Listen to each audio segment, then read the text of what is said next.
Good evening. മാറ്റിനി വെബിനാറിലേക്ക് എല്ലാവർക്കും ഒരിക്കൽ കൂടി സ്വാഗതം. അതുപോലെ ആഴ്ചകളിൽ നമ്മൾ ഹോളിസ്റ്റിക് ഹെൽത്ത് എന്ന വിഷയമാണ് കൈകാര്യം ചെയ്യുന്നത്. പതിവിന് വിപരീതമായിട്ടല്ല, ഹോളിസ്റ്റിക് ഹെൽത്തിന്റെ ഏറ്റവും അത്യുന്നതമായ ഒരു ലെവലിലേക്കാണ് നമ്മൾ പോകാൻ പോകുന്നത്. സന്തോഷത്തിന്റെ ഏറ്റവും പ്രയോജനകരമായ അനുഭവം എവിടെയായിരിക്കണം, അത് വാർദ്ധക്യത്തിലായിരിക്കണം എന്ന് ലഹനൻ സാർ ഉറപ്പിച്ച് പറയുമ്പോൾ തീർച്ചയായിട്ടും അതിനകത്ത് എന്തെങ്കിലും രഹസ്യങ്ങൾ കാണും. അപ്പം സന്തോഷിക്കാം വാർദ്ധക്യത്തിലും ഈ ഒരു വിഷയം ഇന്ന് ഹോളിസ്റ്റിക് ഹെൽത്ത് എന്ന തലത്തിൽ ലഹനൻ സാറിനോട് നമുക്ക് കേൾക്കാം. എല്ലാവരെയും പ്രോഗ്രാമിലേക്ക് സ്വാഗതം ചെയ്യുന്നു. അതോടൊപ്പം പ്രിയപ്പെട്ട ലഹനൻ സാറിനെയും വേദിയിലേക്ക് സ്വാഗതം ചെയ്യുന്നു. ലഹനൻ sir, you are welcome. Sir, കുറച്ച് ദിവസങ്ങളായിട്ട് ഈ പ്ലാറ്റ്ഫോമിൽ കയറാൻ പറ്റുന്നില്ല. പലവിധ കാരണങ്ങളാണ്. ക്ലാസ് എടുക്കാൻ പോലും പറ്റാത്തൊരവസ്ഥയിലേക്ക് മാറിയിരുന്നു. സാറൊന്ന് വിളിക്കുമ്പോൾ ഞാൻ പറഞ്ഞു, ഇല്ല, ഞാൻ എടുത്തിരിക്കും. അങ്ങനെ ഒരു വിഷയം ഇതാണ്: വാർദ്ധക്യത്തിലും നമുക്ക് സന്തോഷിക്കാം. അതൊരു ചോദ്യമായിട്ടല്ല, ഒരു പാസീവായിട്ടൊരു കാര്യമാണ് പറയുന്നതെങ്കിലും നാം നമ്മളോട് തന്നെ ചോദിച്ചു നോക്കിയാൽ അറിയാം ഇന്ന് എൻ്റെ അവസ്ഥ. വാർദ്ധക്യം എന്നത് സംഖ്യാപരമായിട്ട് നോക്കണ്ട, മാനസികപരമായിട്ട് നോക്കുക. 30 വയസ്സുള്ള ആളും വൃദ്ധനെ പോലെ പെരുമാറുന്ന അവസ്ഥ ഉണ്ട്, അത് വേറെ. നമ്മുടെ പ്ലാറ്റ്ഫോമിൽ വാർദ്ധക്യത്തിന്റെ അതിലങ്ങോട്ട് കയറി നിൽക്കുന്ന അവസ്ഥയുള്ളവരാണ്. എനിക്ക് അവിടെ ചൂണ്ടിക്കാണിക്കാനുള്ള ഒരേ ഒരു കാര്യം, നമ്മളൊക്കെ നമ്മുടെ പലരിലും കൃത്യമായിട്ട് എനിക്ക് അറിഞ്ഞുകൂടാ, മക്കള് അവര് വിവാഹം കഴിച്ചു കൊടുത്തവര്, മക്കള്, മരുമക്കള്, ചെറുമക്കള്, അങ്ങനെ തീർന്ന ഒരു കുടുംബത്തിലാണ് ഇപ്പോൾ നമ്മൾ ജീവിക്കുന്നത്. അവിടെയാണ് ഞാൻ ഈ പറയാൻ ഉദ്ദേശിക്കുന്ന കാര്യം കൊള്ളിക്കാനും ഉദ്ദേശിക്കുന്നത്. നമുക്ക് ഒത്തിരി പ്രതീക്ഷകളുണ്ടായി നമ്മുടെ ജീവിതത്തിൽ. നമ്മൾ ഒത്തിരി പ്രതീക്ഷകളിലൂടെയാണ് കടന്നു വന്നത്. ആ പ്രതീക്ഷകൾ ഇരുന്നും നിന്നും കിടന്നും ആസ്വദിക്കാനുള്ള സമയമാണിപ്പോൾ. അത് നമ്മുടെ പ്രതീക്ഷയാണ്. ഈ പ്രതീക്ഷ, ഞാൻ പറഞ്ഞു വരുന്നത്, അവിടെ ആരും അമിതമായി പ്രതീക്ഷിക്കരുത്. നമ്മുടെ സന്തോഷത്തിന്റെ വഴികൾ നാം ഉണ്ടാക്കുകയാണ് വേണ്ടത്. നമ്മൾ ഉദ്ദേശിച്ച ആദ്യം പറഞ്ഞ ആളുകളൊക്കെ ഈ നമുക്ക് ഇങ്ങോട്ട് തരും എന്ന പ്രതീക്ഷയിൽ, അമിത പ്രതീക്ഷയിൽ ആരും ഇരിക്കരുത്. നഷ്ടവസന്തങ്ങൾക്കിടയിലൂടെ കടന്നു വന്ന നമ്മൾക്ക് സന്തോഷിക്കാൻ മറന്നുപോയോ? നമ്മളോട് തന്നെ ചോദിക്കാം. സന്തോഷിക്കാൻ മറന്നുപോയെങ്കിൽ ഞാൻ മറ്റൊരു കുഞ്ഞു ഉദാഹരണം പറഞ്ഞുകൊണ്ട്, ഇനിയും സമയമുണ്ട്, കടന്നു പോയിട്ടില്ല എന്നാണ് ഞാൻ ബോധ്യപ്പെടുത്താൻ ഉദ്ദേശിക്കുന്നത്. നിങ്ങൾ തോമസ് ആൽവാ എഡിസനെ കുറിച്ച് കേട്ടിട്ടുള്ളവരാണ്. അദ്ദേഹത്തിന്റെ രണ്ടാം പാദം നമ്മുടെ ഈ കാലഘട്ടങ്ങളിൽ ധാരാളം കണ്ടുപിടുത്തങ്ങൾ അദ്ദേഹം കണ്ടുപിടിച്ചു. വളരെ വിശാലമായ ഒരു ലാബ് അദ്ദേഹം സംഘടിപ്പിച്ചു. നിത്യവും രാവിലെ നേരത്തെ, അന്ന് കിടന്നുറങ്ങി എഴുന്നേൽക്കുമ്പോൾ അദ്ദേഹത്തിന് തോന്നിയ, അല്ലെങ്കിൽ ഇന്നലെ മിച്ചം വെച്ച് കിട്ടാതിരുന്ന അതിൻ്റെ അനുഭവത്തിന് വേണ്ടി ലാബിലേക്ക് കയറുന്നതാണ് സാധാരണയായിട്ട് പുള്ളി ചെയ്യാറുള്ളത്. ഒരു ദിവസം രാവിലെ നേരത്തെ തന്നെ എഴുന്നേറ്റ് പുറത്തേക്കിറങ്ങുമ്പോൾ തൻ്റെ ലാബിന്റെ സ്ഥാനത്ത് വർണ്ണശബളമായ ഒരു പ്രപഞ്ചത്തെയാണ് അദ്ദേഹം കാണുന്നത്. പല വർണ്ണങ്ങളാൽ നിറച്ച സംഭവം മറ്റൊന്നും ആയിരുന്നില്ല. അദ്ദേഹത്തിന്റെ ലാബ് നിന്ന് കത്തുകയാണ്. അദ്ദേഹം സ്തംഭിച്ചു നിൽക്കുകയാണ്. ഈ കാഴ്ചയാണ് അദ്ദേഹത്തെ സ്തംഭിപ്പിച്ചത്. വർണ്ണശബളമായ ഈ കാഴ്ച എൻ്റെ വീടിന്റെ മുൻപിൽ അദ്ദേഹം ആസ്വദിക്കുകയാണ്. കുറച്ചു നേരത്തേക്ക് വേഗം അകത്തേക്ക് പോയി ഭാര്യയെ വിളിച്ച് എണീപ്പിക്കും, എഴുന്നേക്ക്, വേഗം വന്ന് കാണി പ്രപഞ്ചത്തെ. അവൾ ഓടി വരുമ്പോൾ കാണുന്ന കാഴ്ച, അദ്ദേഹം രാപകലില്ലാതെ അധ്വാനിച്ചുണ്ടാക്കിയെടുത്ത ലാബ് കുറച്ച് സമയത്തിനുള്ളിൽ ഒന്നുമല്ലാതെ ഒരു പിടിച്ചാരമായി പോകും. ആ ചിന്തയിലാണ് അവർ പൊട്ടിക്കരഞ്ഞു. മനുഷ്യ, നിങ്ങൾക്ക് ഭ്രാന്താണോ? നിങ്ങളുടെ ലാബാണ് കത്തുന്നത്. അയാൾ ഉറക്കെ ചിരിച്ചിട്ട് പറഞ്ഞു, I am the luckiest man to see this. അയാളുടെ സന്തോഷം അയാൾക്ക് പിടിച്ചു നിർത്താൻ കഴിയുന്നില്ല. അയാൾ തുള്ളിച്ചാടുകയാണ്. അത്രയും ഗംഭീരമായ ഒരു ചിത്രമാണ് അദ്ദേഹത്തിന്റെ മുമ്പിൽ ഉണ്ടായിരുന്നത്. ഞാൻ നിങ്ങൾക്ക് ഈ ചിത്രമാണ് തരാൻ ഉദ്ദേശിക്കുന്നത്. നമ്മുടെ നഷ്ടവസന്തങ്ങളിൽ നാം സന്തോഷിക്കുക. ആ സന്തോഷത്തിന്റെ താക്കോൽ നമ്മുടെ കയ്യിൽ തന്നെയാണ്. സന്തോഷത്തിന്റെ താക്കോൽ മറ്റൊരാൾക്ക് കൊടുക്കാതിരുന്നാൽ നമുക്കത് തുറക്കാം, സന്തോഷിക്കാം. ഞാൻ ആദ്യം പറഞ്ഞില്ലേ, മക്കൾ, മരുമക്കൾ, പേരമക്കൾ, നമ്മുടെ പ്രതീക്ഷ അവരിൽ നിന്നൊക്കെ നമുക്ക് സന്തോഷിക്കാവുന്ന സംഭവങ്ങൾ അവർ തരുമെന്നൊരു പ്രതീക്ഷ നമ്മുടെ മുൻപിലുണ്ട്. ആ പ്രതീക്ഷയ്ക്ക് ഞാൻ പറയുന്നു 99% ഈ വാർദ്ധക്യ അനുഭവിക്കാൻ പോകുന്നവർക്ക് സന്തോഷം ലഭിക്കുന്നില്ല. അതിനോട് യോജിക്കുന്നവരോ വിയോജിക്കുന്നവരോ ഒക്കെ ഉണ്ടെങ്കിൽ ഒന്ന് പറഞ്ഞാൽ, സ്വന്തം അനുഭവങ്ങൾ പറഞ്ഞാൽ സന്തോഷമായിരിക്കും. നമ്മുടെ പ്രതീക്ഷ എവിടെയെങ്കിലും പൂർത്തിയായവരുണ്ടോ? അല്ലെങ്കിൽ ഞാൻ സാർ പറഞ്ഞ 100% യോജിക്കുന്നു. വളരെ കറക്റ്റാണ് സാർ പറഞ്ഞത്. എനിക്ക് അനുഭവമാണ്. യെസ്, ഞാൻ അൻസാരി സാറിനെ കൂടെ ഒന്ന് കണക്ട് ചെയ്യാണ്.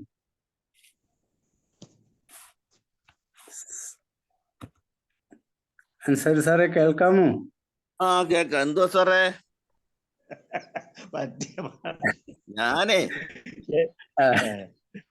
ഞാൻ ഇതിനോട് യോജിച്ച ഒരു പാർട്ടിയാണ്. കാരണം എന്താന്ന് പറഞ്ഞാ, അതുകൊണ്ടാണല്ലോ ഇങ്ങനെ ചുറ്റിക്കറങ്ങി അവിടെ ഇവിടെയൊക്കെ നടക്കുന്നത്. കാരണം വെറുതെ ഇത് കൊച്ചുമക്കൾ വരെ ഉള്ളതാണേ. അപ്പൊ പിന്നെ അവരുടെ പല സ്വഭാവങ്ങളും നമുക്ക് പിടിക്കത്തില്ല. പക്ഷേ അത് അവരുടെ പാടന്ന് വിട്ടിട്ട് ഞാൻ അടങ്ങി സമാധാനത്തോടെ ജീവിക്കുക, സന്തോഷിച്ച് തന്നെ ജീവിക്കുക ഇതുവരെ. ഇനി എനിക്ക് അസുഖം വന്നാലേ ഉള്ളൂ. സർ, മറ്റാരെങ്കിലും വിയോജിക്കുന്നുണ്ടെങ്കിൽ പറയാം സർ. എന്റെ അനുഭവത്തിൽ അങ്ങനെ അല്ല. ഓക്കെ, അത് കുഴപ്പമില്ല, പറയാം. നമുക്കൊരു ചെറിയ ഡിസ്കഷൻ ഒക്കെ ആവാം. എണീറ്റ് നടന്ന ആരോഗ്യം ഉള്ളപ്പം പറയും, കിടന്നു കഴിഞ്ഞിട്ട് പറയണം. കിടന്ന് പറഞ്ഞിട്ടുള്ളവർ പറഞ്ഞാലേ നമുക്ക് ഇത് ചെയ്യാനൊക്കെ. ആരോഗ്യമുള്ളപ്പോ ബാക്കിയുള്ളവരെ ആശ്രയിക്കുന്നില്ലല്ലോ സാറേ. ഓക്കെ സർ, ഞാൻ ആദ്യം പറഞ്ഞ പോയിന്റ് അതാണ്. ആരും അമിതമായി ഒന്നും പ്രതീക്ഷിക്കാതിരിക്കുക. നമ്മുടെ സന്തോഷത്തിനുള്ള വഴികളിൽ ഒരു വഴി ഞാൻ ആദ്യം തരുന്നു, ചാരിറ്റി.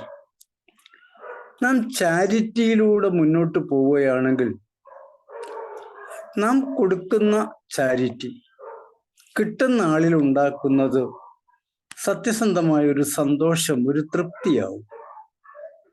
അതിലൂടെ നമുക്ക് ലഭിക്കുന്നത് ശക്തമായ സന്തോഷമായിരിക്കും. എൻ്റെ കയ്യിൽ കെട്ടിപ്പിടിച്ച് വെച്ചുകൊണ്ടിരിക്കുന്ന പലതിൻ്റെയും താക്കോല് നമ്മളിൽ ഇപ്പം ഇല്ല, അത് മറ്റൊരാളുടെ കയ്യിൽ എത്തിക്കഴിഞ്ഞു. പക്ഷെ ഉള്ളതിൽ നിന്നൊരു പങ്ക് ചാരിറ്റിയിലേക്ക് കൊണ്ടുപോവുകയാണെങ്കിൽ നമ്മൾ പറയാറ് ചാരിറ്റി ലീഡ്സ് ടു ഹാപ്പിനെസ്. അത് നമുക്ക് ഇപ്പോഴേ ചെയ്യാൻ പറ്റുള്ളൂ. നമ്മൾ ആ തുടങ്ങിയ കാലത്ത് അതിനെക്കുറിച്ച് ചിന്തിക്കാൻ പോലും നമുക്ക് കഴിയുന്നില്ല. നമ്മൾ ഓട്ടത്തിലാണ്. ആ ഓട്ടം ആർക്ക് വേണ്ടിയായിരുന്നു? നമ്മളൊക്കെ പറയും മക്കൾക്ക് വേണ്ടിയാണ്. അപ്പൊ ആ മക്കൾ പർവ്വം കഴിഞ്ഞ് അടുത്ത പർവ്വത്തിലെത്തി. നമ്മുടെ മക്കൾ ഓടാൻ തുടങ്ങി, നമ്മളെ ശ്രദ്ധിക്കാൻ പറ്റില്ല. അപ്പൊ നമ്മുടെ സന്തോഷം നമ്മൾ തന്നെ കാണണം. ആദ്യ വഴിയായിട്ട് ഞാൻ പറയുന്നത് ചാരിറ്റി, ഗോ ടു ചാരിറ്റി. ഇവിടെ നമുക്കൊരു തടസ്സമുണ്ടാക്കുന്ന ഒരു സംഭവമുണ്ട്, അത്യാഗ്രഹം. എത്ര കിട്ടിയാലും പോരാ പോരാ പോരാ. ഞാൻ എൻ്റെ അളവുകോലാക്കുന്നത് എൻ്റെ മുൻപിലും പുറകിലും ഉള്ളവര്, എൻ്റെ അയൽക്കാര്, എൻ്റെ സുഹൃത്തുക്കള്. അവൻ എന്നേക്കാൾ ഒരു പടി കൂടുതലാണ്, അതിനേക്കാൾ ഒരു പടിയാക്കണം ഞാൻ. അവിടെ ചില അസൂയകൾ കയറി വരുന്നു, അതേപോലെ തന്നെ അഹങ്കാരം കയറി വരുന്നു, അത്യാഗ്രഹം കയറി വരുന്നു. എപ്പോഴാണോ ഈ അത്യാഗ്രഹം നമ്മുടെ മുൻപിൽ മുള പൊട്ടുന്നത്, സന്തോഷത്തിന്റെ ചാനൽ അവിടെ അടയ്ക്കപ്പെടുകയാണ് ചെയ്യുന്നത്. നമ്മളെ തൃപ്തിപ്പെടുത്താനാണ്, നമ്മുടെ ഈഗോയെ തൃപ്തിപ്പെടുത്താനാണ് ഈ യാത്ര. പക്ഷെ അവിടെ നമ്മൾ സന്തോഷത്തിന്റെ വാതിൽ കൊട്ടി അടച്ചിട്ടാണ് അങ്ങോട്ട് പോകുന്നത്. നമ്മുടെ നേരെ വരുന്ന ഒരാളുടെ മുഖത്തേക്കോ നാം നോക്കി കൊടുക്കുന്ന ഒരു പുഞ്ചിരി അദ്ദേഹം സ്വീകരിക്കുന്നു. നമുക്ക് സന്തോഷമാണ്, അദ്ദേഹത്തിന് സന്തോഷമാണ്. ഇവിടെ ഞാനൊന്ന് മാറ്റിപ്പറയുകയാണ്. മറ്റൊരാളുടെ ചുണ്ടിൽ വിരിയുന്ന പുഞ്ചിരിക്ക് ഞാനാണ് ഉത്തരവാദി എന്ന് എപ്പോഴാണ് നമുക്ക് മനസ്സിലാവുന്നത്? അപ്പോഴാണ് നമ്മുടെ സന്തോഷത്തിന്റെ മാലപ്പടക്കത്തിന് തിരികൊളുത്തത്. I am responsible for that. ഞാനാണ് അതിന് ഉത്തരവാദി. ആ മനുഷ്യന്റെ പുഞ്ചിരിക്ക്, ആ മനുഷ്യന്റെ ചുണ്ടുകളിൽ വിരിഞ്ഞ പുഞ്ചിരിക്ക് ഉത്തരവാദി ഞാനാണെന്ന് എപ്പോഴാണോ എനിക്ക് മനസ്സിലായത്, അപ്പോൾ നാം അറിയാതെ നമ്മുടെ സന്തോഷത്തിന്റെ മാലപ്പടക്കത്തിന് തീ കൊളുത്തപ്പെടുകയാണ് ചെയ്യുന്നത്. ഇവിടെ നമുക്ക് സന്തോഷത്തിന്റെ ചാനൽ മാത്രം പ്രവർത്തിച്ചാൽ മതി. അതിന് എന്തൊക്കെ വേണ്ട അത് നമ്മൾ വെട്ടിക്കളയുക. നമ്മളിൽ വേണ്ട ഈ കർഷകന് മഴക്കാലാവുമ്പോഴേക്കും വേനൽക്കാലാവുമ്പോഴേക്കും ചില കൊമ്പുകളൊക്കെ ചെടിയുടെ വെട്ടിക്കളയാറുണ്ട്. തെങ്ങിന്റെ പട്ടകൾ, അടിപ്പട്ടകളൊക്കെ വെട്ടി താഴെ ഇടാറുണ്ട്. കാരണം മറ്റൊന്നുമല്ല, അതിന് ഇഷ്ടം പോലെ ജലം കിട്ടില്ല. അപ്പോൾ ഈ ഇലകൾ ഇത് എടുത്തു കഴിഞ്ഞിട്ട് ജലാംശം പുറത്തേക്ക് കൂടുതലായി തള്ളിവിടുന്ന ഒരവസ്ഥ വരും. വേനൽക്കാലത്ത് അങ്ങനെ ചെയ്താൽ ആ ചെടി തന്നെ ഉണങ്ങിപ്പോകും. അതിന്റെ പ്രൊട്ടക്ഷനാണ് ഈ കോന്തലുകൾ എന്ന് പറയുന്നത്. അപ്പൊ നമ്മുടെ സന്തോഷത്തിന് മാറ്റുകൂട്ടുന്നതിന് ഈ കോന്തലുകൾ ആവശ്യമാണ്. അപ്പൊ ആ കോന്തലുകൾ നാം പഠിക്കേണ്ടിയിരിക്കുന്നു. ആ ചാനലിലൂടെ നാം സഞ്ചരിക്കേണ്ടിയിരിക്കുന്നു. നമ്മള് ആ ചാനലിലൂടെ സഞ്ചരിക്കാൻ സഹായകരമാക്കുന്ന ഒരു കാര്യമുണ്ട്. നമ്മൾ നമ്മുടെ അടുത്ത ആളെ അറിയുക. ഒരു ക്യാൻസർ വാർഡിലോ മറ്റ് ദുരന്തങ്ങളുള്ള ഒരു വാർഡിലേക്കോ ആശുപത്രി വാർഡിലേക്ക് നമ്മൾ പോവുക. അപ്പോഴാണ് നമുക്ക് മനസ്സിലാവാൻ കഴിയുക, ഞാൻ അനുഭവിക്കുന്നുണ്ട് എന്ന് പറയുന്ന ദുഃഖം ദുഃഖമേ അല്ല. ദുഃഖം അനുഭവിക്കുന്ന, സന്തോഷം നഷ്ടപ്പെട്ട, മുഖം നഷ്ടപ്പെട്ട മനുഷ്യർ, മരണത്തെ കാത്തു കിടക്കുന്ന മനുഷ്യരുടെ ഇടയിലേക്ക് പോകും. നമ്മൾ അവിടെ ചെല്ലുമ്പോഴാണ് നമുക്ക് ചെയ്യാവുന്ന ചാരിറ്റി പണം മാത്രമല്ല, അവരെ എങ്ങനെയാണ് ഒരാളെ സഹായിക്കാൻ കഴിയുക. ആ ചാരിറ്റി എന്ന ഭാഗം മുൻപിലേക്ക് എടുത്തു വെച്ചിട്ട് ഒരു മനുഷ്യനോട്, അവിടെ കിടക്കുന്ന രോഗിയായ ഒരു മനുഷ്യന്റെ മുൻപിൽ ആരുമില്ല, അയാളോട് ഒരു 5 മിനിറ്റ് സംസാരിക്കാൻ കഴിഞ്ഞാൽ, അയാളുടെ മുഖത്തുനിന്ന് ഒരു ആശ്വാസം കിട്ടുകയാണെങ്കിലോ, അയാളുടെ നിശ്വാസത്തിന് പകരം ഒരു ആശ്വാസമാണ് അയാൾക്ക് കിട്ടുന്നെങ്കിൽ ആ നിമിഷം നമുക്ക് സന്തോഷിക്കാം. അപ്പൊ നമ്മുടെ സന്തോഷത്തിനായി മറ്റുള്ളവരുമായി ഇടപഴകുക, അവരുമായി മുന്നേറുക. മറ്റുള്ളവരുടെ വേദനയ്ക്ക് കാരണം ഞാനാണെന്ന് എപ്പോഴെങ്കിലും തോന്നിയാൽ അവന് ഞാനായിട്ട് ഏൽപ്പിച്ച മുറിവുകളെ ഞാൻ എടുക്കാൻ തയ്യാറാണ് എന്ന് പറഞ്ഞ് അവന്റെ മുമ്പിലേക്ക് പോകും. ഞാനാണ് അയാൾക്ക് ദുഃഖമുണ്ടാക്കിയതെങ്കിൽ അത് മാറ്റാൻ എന്താണ് ഞാൻ ചെയ്യേണ്ടത്, അതിലേക്ക് നാം കടന്നു പോകും. നാം അത് ചെയ്തു കൊടുക്കുമ്പോൾ ആ മനുഷ്യന്റെ മുഖത്തുണ്ടാകുന്ന ഭാവവ്യത്യാസം, ഒരു റിലേഷൻ, നാം തമ്മിലുള്ള ഒരു കമ്മ്യൂണിക്കേഷൻ, അതിൻ്റെ റിസൾട്ടിൽ നമുക്ക് ലഭിക്കുന്നത് സന്തോഷമാണ്. നാം ആ സന്തോഷം ആസ്വദിക്കുന്നതിന് നാം കുറച്ച് വിയർക്കേണ്ടിയിരിക്കുന്നു. മാനസികമായി ഞാൻ നേരത്തെ പറഞ്ഞ കൊമ്പ് തകർക്കല് നടത്തേണ്ടിയിരിക്കുന്നു. അപ്പൊ അത് നടത്തിക്കൊണ്ട് നാം സന്തോഷമായി മുന്നോട്ട് പോവുക.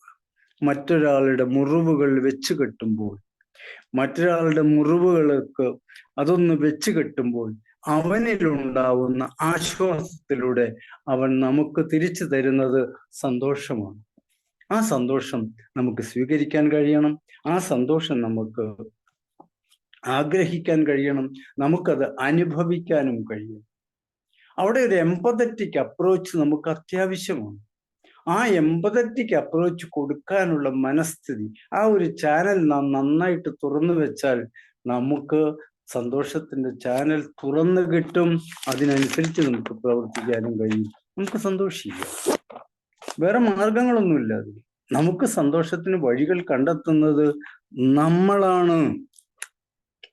അടുത്ത് ഞാൻ പറയാൻ പോകുന്ന വളരെ പ്രധാനപ്പെട്ട ഒരു കാര്യം, പരസ്പരം പൊറുക്കാനും ക്ഷമിക്കാനും കഴിയുന്നുവെങ്കിൽ ഒരു ഏറ്റുപറച്ചിലിന്റെ മുന്നിലേക്ക് നമുക്ക് പോകാൻ കഴിയുന്നുവെങ്കിൽ നാം അറിയാതെ നമ്മളിലേക്ക് സന്തോഷം പടരുന്നത് കാണും. പരസ്പരം പൊറുക്കാൻ കഴിയും. അവൻ എന്നോട് അങ്ങനെയാണ് ചെയ്തിരുന്നത്, അവനോട് പൊറുത്തു കളയും, അവനോട് ക്ഷമിച്ചു കളയും. ആ ക്ഷമ നമുക്ക് സന്തോഷമുണ്ട്. നമുക്കറിയാം, പല വീടുകൾക്കകത്ത് തന്നെ അച്ഛന് മക്കളോട് ക്ഷമിക്കാൻ കഴിയുന്നില്ല, മക്കൾക്ക് അച്ഛനോട് ക്ഷമിക്കാൻ കഴിയുന്നില്ല, അയൽക്കാരനോട് ക്ഷമിക്കാൻ കഴിയുന്നില്ല. അവർക്ക് എവിടെയാണ് സന്തോഷം കിട്ടുക? ഞാൻ വാർദ്ധക്യത്തിന്റെ കാര്യം പറയാൻ കാരണം, മറ്റൊന്നും ചെയ്യാൻ മുൻപിലേക്ക് ഓടാൻ ഇല്ലാത്തൊരവസ്ഥയിൽ അവനവനെ കുറിച്ച് ആലോചിച്ച് സന്തോഷിക്കാൻ നമുക്ക് കഴിയണം. ആ സ്നേഹബന്ധം നിലനിർത്താൻ കഴിയുമ്പോൾ നമുക്ക് തീർച്ചയായും സന്തോഷിക്കാനുള്ള വക ഉണ്ട്. അയൽക്കാരന്റെ നമ്മുടെ മതില് അയൽക്കാരനെ ഇനി ഒരിക്കലും കാണണ്ട എന്ന് പറഞ്ഞ് 12 അടി പൊക്കുന്ന ആളുകളുടെ ഇടയിലാണ് നമ്മൾ ജീവിക്കുന്നത്. എൻ്റെ മുൻവശത്തെ ഗേറ്റിന്റെ പൊക്കം അത് പോരാ, അടഞ്ഞു കിടക്കുന്ന ഭാഗം പൊക്കി വെക്കണം. അയാൾക്ക് എവിടുന്ന സന്തോഷം കിട്ടുക? അയാളുടെ സിറ്റ് ഔട്ടിൽ ഇരുന്ന് അങ്ങോട്ട് നോക്കിയാൽ, മുൻവശത്തോട്ട് നോക്കിയാൽ കാണുന്നത് ഇരുവശങ്ങളിലെ മതിലുകളുടെ പൊക്കവും മുൻവശത്തെ കറുത്ത വലിയ ഗേറ്റുമാണ്. സത്യത്തിൽ അയാളെ തന്നെ ഒരു ജയിലിനകത്താക്കുകയല്ലേ ചെയ്യുന്നത്?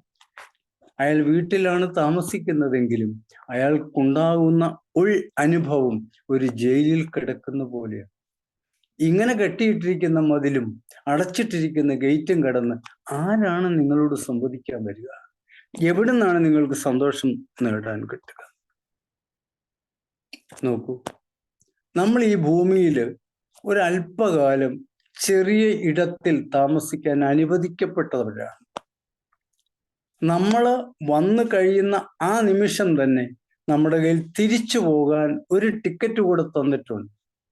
വരാനൊരു ടിക്കറ്റ് തന്നു, വന്നു. ജീവിക്കാൻ, മുന്നോട്ട് പോകാൻ. അതോടൊപ്പം തന്നെ നമ്മുടെ മടിക്കുത്തിൽ നമുക്ക് തന്നയച്ചത് റിട്ടേൺ ടിക്കറ്റുണ്ട്. ആ റിട്ടേൺ ടിക്കറ്റ് നാം എടുത്ത് പോകേണ്ട സമയമാകുമ്പോൾ നോക്കുമ്പോൾ ഇവിടെ നമ്മൾ നമ്മുടെ പ്രവൃത്തി കൊണ്ട്, നമ്മുടെ കാലടികൾ കൊണ്ട് ചരിത്രം സൃഷ്ടിച്ചിട്ടുണ്ടെങ്കിൽ അവിടത്തേക്കാൾ കൂടുതൽ എങ്ങനെയാണ് സന്തോഷിക്കുക? നമ്മുടെ ഓരോ കാലടികളുടെയും അത് വെച്ചത് എന്തിന് എന്ന് നമ്മളൊന്ന് തിരിച്ചു ചിന്തിച്ചാൽ ഉത്തരം സന്തോഷിക്കാൻ വകയുണ്ട് എങ്കിൽ നമ്മുടെ റിട്ടേൺ ടിക്കറ്റിൽ അത് കുറിച്ചിരിക്കും. ആ റിട്ടേൺ ടിക്കറ്റ് അന്തിമമാണ്, അതിന് മാറ്റമൊന്നുമില്ല, നേരത്തെ തന്നെ തന്നിരിക്കുന്നതാണ് ആ ടിക്കറ്റ്. അപ്പോൾ ആ ടിക്കറ്റിൽ നോക്കി പോകാറാവുമ്പോൾ സന്തോഷിക്കാൻ വക ഈ ഭൂമിയിൽ ഞാൻ മിച്ചം വെച്ചിട്ടുണ്ട്, ആ സന്തോഷം ഞാൻ അനുഭവിച്ചിട്ടുണ്ട് എന്ന തോന്നലോടെ സമാധാനത്തോടെയാണ് പോകേണ്ടത്. ആ യാത്രയ്ക്ക് തിരിച്ചു പോക്കൽ. അവിടെ നമ്മൾ ഇവിടെയുള്ള സർവചരാചരങ്ങളെയും സ്നേഹിക്കുക, അതിൽ കൂടിയ ഒന്നും ചെയ്യാൻ. സ്നേഹിക്കുന്ന ഒരു വ്യക്തി എങ്ങനെയാണ് നിങ്ങൾ ദ്രോഹിക്കുക? നമ്മുടെ മുഖമുദ്ര സ്നേഹമായി നാം ഏറ്റെടുക്കുമ്പോൾ തിരിച്ചു പോകുമ്പോൾ എൻ്റെ ഈ ടിക്കറ്റ് വാലിഡ് ആവണമെന്ന് നമ്മൾ മനസ്സിൽ കാണുമ്പോൾ നമ്മൾ സർവചരാചരങ്ങളെയും സ്നേഹിച്ചു പോകും. ആ സ്നേഹമാണ് നമുക്ക് സന്തോഷമുളവാക്കുന്ന മന്ത്രം. അതാണ്. അങ്ങനെ സ്നേഹിക്കുമ്പോഴാണ് നാം ഈശ്വരനെ കാണുന്നത്. നമ്മുടെ ഉള്ളിലാണ് ഈശ്വരൻ. ഉള്ളിലുള്ള ഈശ്വരനെ കാണാൻ നാം നമ്മുടെ സഹജീവിയെ സ്നേഹിക്കുക തന്നെയാണ് വേണ്ടത്. സഹോദരനെ സ്നേഹിക്കാൻ കഴിയാത്തവന് എവിടെയാണ് ഈശ്വരനെ കാണാൻ കഴിയുക?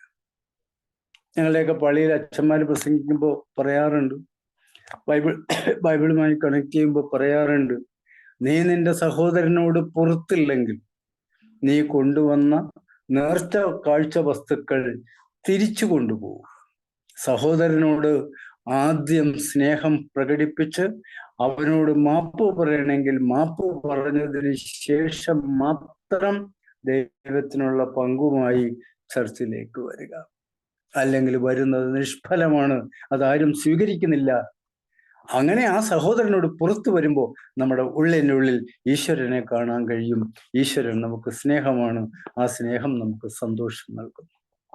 ഈശ്വരൻ ആർക്കും ദുഃഖം കൊടുക്കാൻ തീരുമാനിച്ചിട്ടൊന്നുമില്ല. പിടിച്ചു വാങ്ങുകയാണ് നമ്മുടെ പ്രവൃത്തികൾ കൊണ്ട്. അടുത്ത കാര്യം, പലപ്പോഴും നമുക്ക് അമിത വിശ്വാസങ്ങൾ ഉണ്ട്. അമിതമായ വിശ്വാസം നമ്മുടെ മുൻപിൽ പലപ്പോഴും ഉണ്ട്. അമിത വിശ്വാസം പലപ്പോഴും ദുഃഖത്തിന് കാരണമാകുന്നു. പൂർണ്ണതയിലേക്ക് എത്താൻ കഴിയാത്ത, നമ്മുടെ വിശ്വാസം പൂർണ്ണതയിലേക്കുള്ളതാണ്, അത് കഴിയാതെ വരുമ്പോൾ പലപ്പോഴും ദുഃഖത്തിലേക്ക് പോകുന്നു. അവിടെ ഉള്ളതിൽ സന്തോഷിക്കാനുള്ളൊരു കഴിവാണ് നാം നേടിയെടുക്കേണ്ടത്. സന്തോഷത്തിന്റെ ചാനലിന് അളവ് കൂടുതലും കുറവൊക്കെ ഉണ്ട്. ഉള്ളത് കൊണ്ട് ജീവിക്കാനും സന്തോഷിക്കാനും നാം പഠിക്കേണ്ടിയിരിക്കുന്നു. Don't compare with others. മറ്റുള്ളവരുമായി ഒരു കമ്പാരിസൺ നമുക്ക് ആവശ്യമില്ല. ഞാൻ മാത്രമാണ്, മറ്റൊരാളാണ്. എനിക്ക് മറ്റൊരാളാവാൻ കഴിയില്ല. നമ്മുടെ തമ്മിലുള്ള വരകള് ഒരാളിൽ നിന്ന് വ്യത്യസ്തമാണ്. മറ്റൊരാൾക്ക് സൃഷ്ടാവിൻ്റെതാണ്, പക്ഷെ വ്യത്യസ്തമായ സൃഷ്ടികളാണ് നടത്തി വെച്ചിരിക്കുന്നത്. അതിൻ്റെ യാഥാർത്ഥ്യം നമ്മൾ മനസ്സിലാക്കുക. നമ്മൾ പറയാറുണ്ട്, ഒരു കാര്യത്തിൽ ഞാൻ വിഷമിച്ചിട്ടില്ല. അതിനേക്കാൾ ഏറെ സന്തോഷം തോന്നേണ്ട നമ്മുടെ കാര്യം ഇതാണ്, ഒരു പ്രതിസന്ധിയിലും ഞാൻ തളർന്നിട്ടില്ല എന്ന് പറയാൻ നമുക്ക് കഴിയണം. ഒരു പ്രതിസന്ധിയിലും ഞാൻ തളർന്നിട്ടില്ല എന്ന് എനിക്ക് പറയാൻ കഴിയണമെങ്കിൽ എൻ്റെ ഉള്ളം സന്തോഷം കൊണ്ട് നിറഞ്ഞതായിരിക്കണം. അപ്പോ നാം അതാണ് പറയേണ്ടത്, ഞാൻ തളർന്നിട്ടില്ല എന്നുള്ളത്. എല്ലാം എളുപ്പമാണെങ്കിൽ വളരാൻ തടസ്സമുണ്ടോ?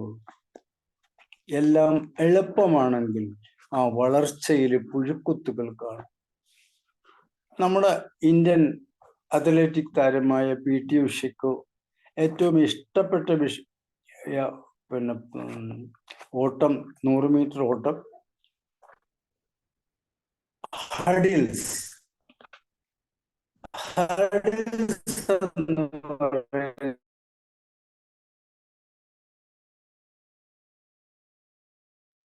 സാറേ മ്യൂട്ടായി പോയല്ലോ.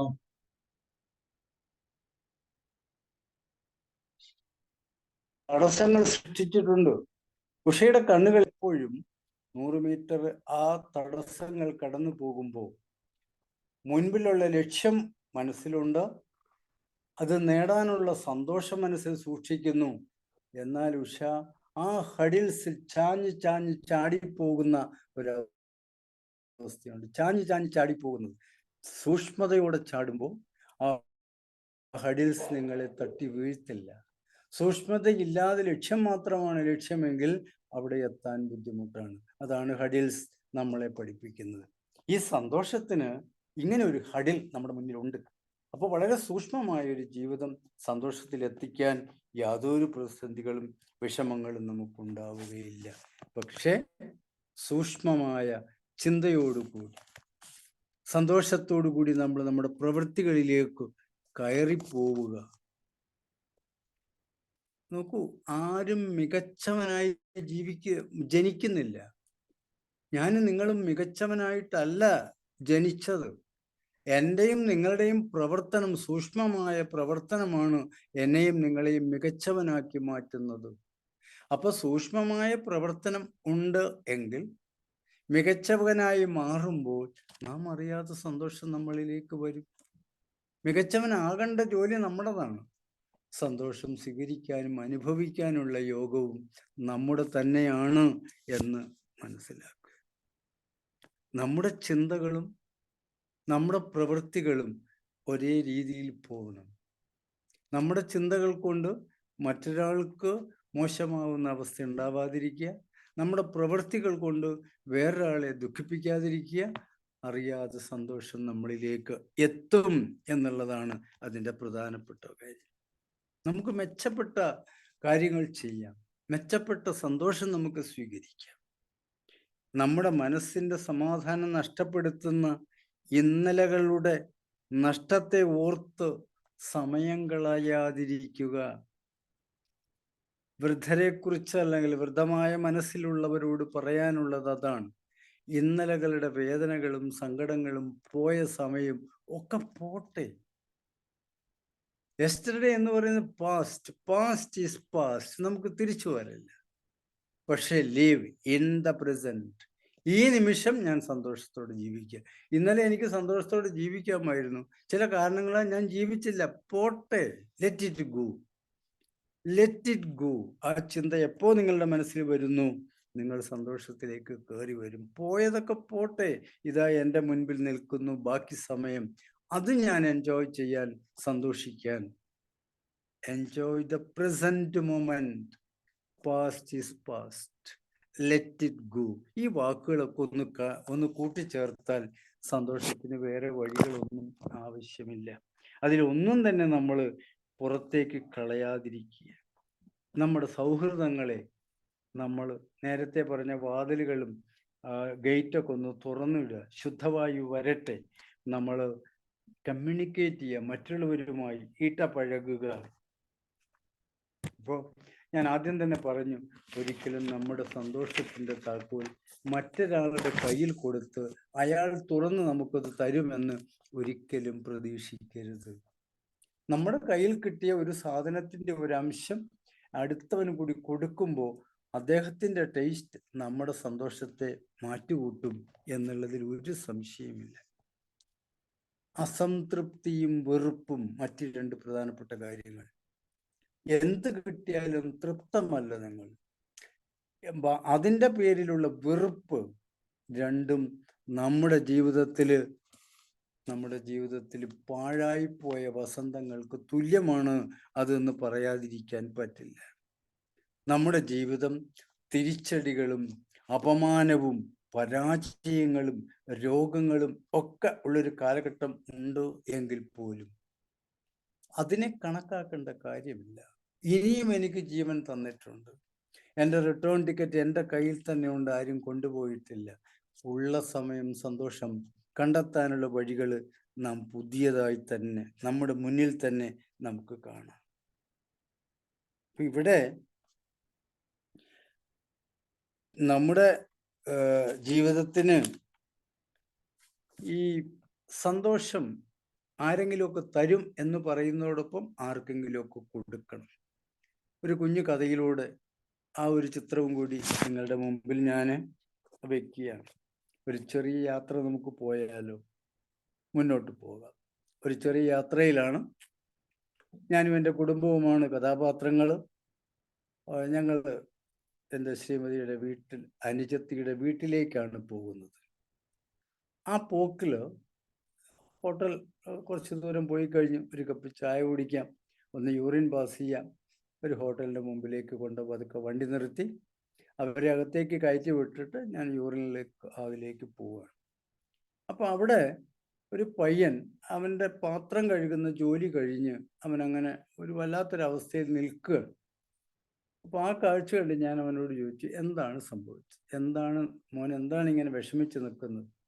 അപ്പോൾ അവൻ സങ്കടത്തോടെ പറഞ്ഞു, എൻ്റെ അനുജത്തിക്കുട്ടിയുടെ പിറന്നാളാണ് നാളെ. എനിക്കിന്ന് പോകണം, വീട്ടിൽ പോകണം. മുതലാളിയോട് പറഞ്ഞിട്ടുണ്ട്. ഞാനൊരു ഉടുപ്പ് അടുത്ത കടയിൽ കണ്ടുവച്ചിട്ടുണ്ട്, അത് മേടിക്കണം, എൻ്റെ അനുജത്തിക്ക് കൊടുക്കണം. അതാണ് അവൻ്റെ ആഗ്രഹം. പക്ഷെ അവൻ്റെ കയ്യിൽ അധികം പണം ഇല്ല, അതിന് തികയില്ല. മുതലാളി തന്നാലേ മേടിക്കാൻ പറ്റൂ. ഓക്കെ, ഞാൻ ചെയ്ത ഒറ്റ കാര്യം ഇതാണ്, അവനെ കൂട്ടി നീ കണ്ട ഉടുപ്പ് ഏതാണെന്ന് ഒന്ന് കാണിച്ചു തരൂ. പണം കൊടുത്ത് ഉടുപ്പ് വാങ്ങി പാക്കറ്റ് അവൻ്റെ കയ്യിൽ കൊടുക്കുമ്പോൾ അവൻ എൻ്റെ മുഖത്തേക്ക് ഒരല്പനേരം നോക്കി നിന്നു. ആ കിട്ടിയ പൊതി അവനൊന്ന് മുത്തമിടുകയാണ്. അവൻ്റെ സന്തോഷത്തിൻ്റെ കണ്ണീർ പതുക്കെ പതുക്കെ താഴോട്ട് വീഴുമ്പോൾ ഞാൻ ഹോട്ടൽ റൂമിലേക്ക് കയറാനുള്ള തയ്യാറെടുപ്പിൽ ഞാൻ 1-2 അടി മുന്നോട്ട് വെച്ച് പതുക്കെ തിരിഞ്ഞു നോക്കുമ്പോൾ അവൻ്റെ കണ്ണിൽ നിന്ന് വീണ സന്തോഷത്തിൻ്റെ കതിരുകൾ ഞാൻ കാണുകയാണ്. എനിക്ക് ആ കുട്ടിയിൽ നിന്ന് സന്തോഷം കിട്ടി, അവന് ഞാൻ സന്തോഷം പങ്കുവെച്ചു. ഈ സന്തോഷം എന്നൊരു വൺ വേ ട്രാഫിക് അല്ല, പങ്കുവെക്കലാണ്. ഇനി നമ്മൾ പറഞ്ഞ വീട്ടിലെത്തിയില്ല, അങ്ങോട്ട് തന്നെ പോകാം. അവിടേക്ക് പോകുന്നത് ഞാൻ പറഞ്ഞു ഇവരുടെ അനിയത്തിയുടെ വീട്ടിലേക്കാണ്. ഞങ്ങൾ വീടെത്തി, കാറ് നിർത്തിയപ്പോൾ അനിയത്തി മോളും ഇറങ്ങി ഓടി വന്നിട്ട് ചോദിച്ചു, ചേച്ചി എന്താ ഒന്നും പറയാതെ വന്നത്?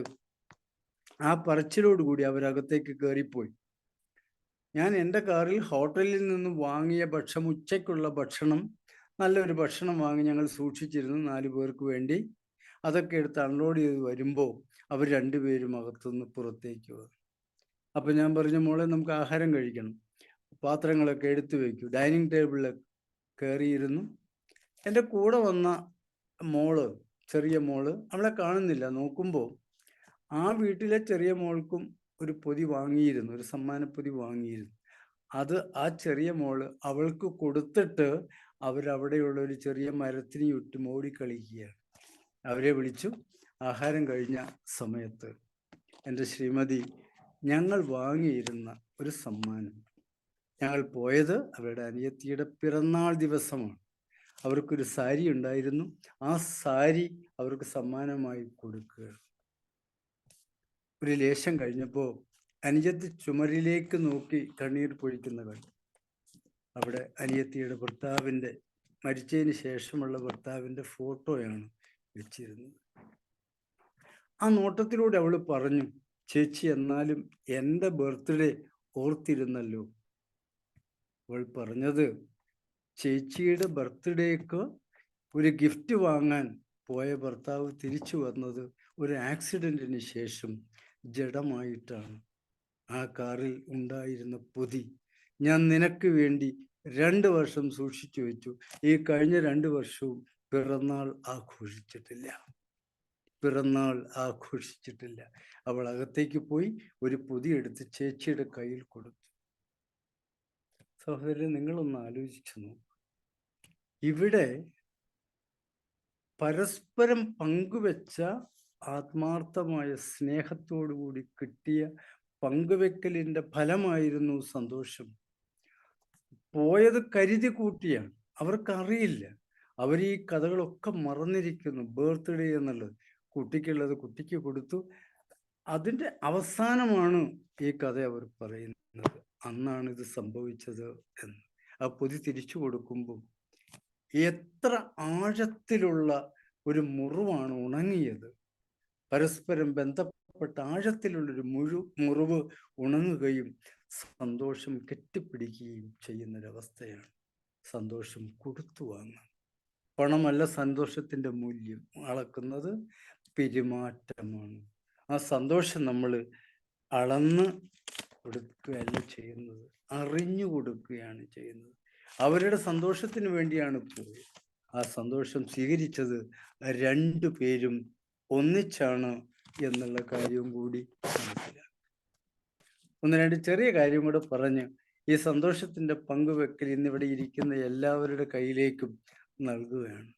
സന്തോഷം നമുക്ക് കിട്ടാൻ ഞാൻ നേരത്തെ പറഞ്ഞു, എനിക്കൊരു തെറ്റുപറ്റി എന്ന് ഏറ്റുപറയാനുള്ള മനസ്സ് നമുക്ക് എപ്പോഴാണോ ഉണ്ടാവുന്നത്, എപ്പോഴാണോ അത് ഏറ്റുപറയുന്നത്, അവിടെ വലിയൊരു സന്തോഷം നമുക്ക് ഉൽപ്പാദിപ്പിക്കാൻ കഴിയും. ആ ഏറ്റുപറച്ചിലൂടെ സന്തോഷം നമ്മളിൽ കുടിയിറങ്ങുകയല്ല ചെയ്യുക, ഇരുത്തുകയാണ് ചെയ്യുന്നത് എന്ന കാര്യം നമുക്കറിയാം. ഇവിടെ നാം നൽകുന്ന ഒരു സ്വാന്തനം, മറ്റുള്ളവരിൽ നാം ഉണ്ടാക്കി കൊടുക്കുന്ന ഒരു സന്തോഷത്തിൻ്റെ അളവ് നമുക്ക് കണക്കാക്കാൻ കഴിയില്ല. നാം നൽകുന്ന ഒരു തലോടൽ അവരിൽ ഉണ്ടാക്കുന്ന വളർച്ച, സന്തോഷം, മാറ്റം വളരെ വലുതാണ്.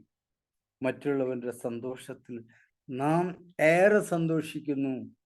മറ്റുള്ളവരുടെ സന്തോഷത്തിൽ നാം ഏറെ സന്തോഷിക്കുന്നു.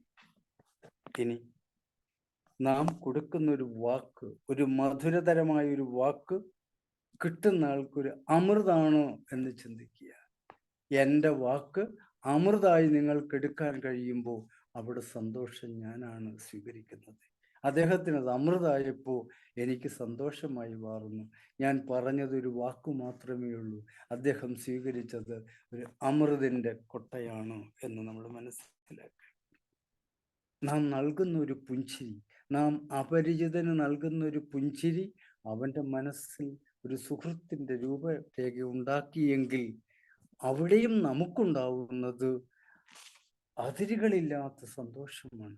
അവൻ്റെ ജീവിതത്തിലേക്ക് നാം കയറി ചെല്ലുമ്പോൾ നമുക്കുണ്ടാവുന്ന സന്തോഷം അത് പറഞ്ഞറിയിക്കാൻ പറ്റാത്ത ഒന്നാണ്.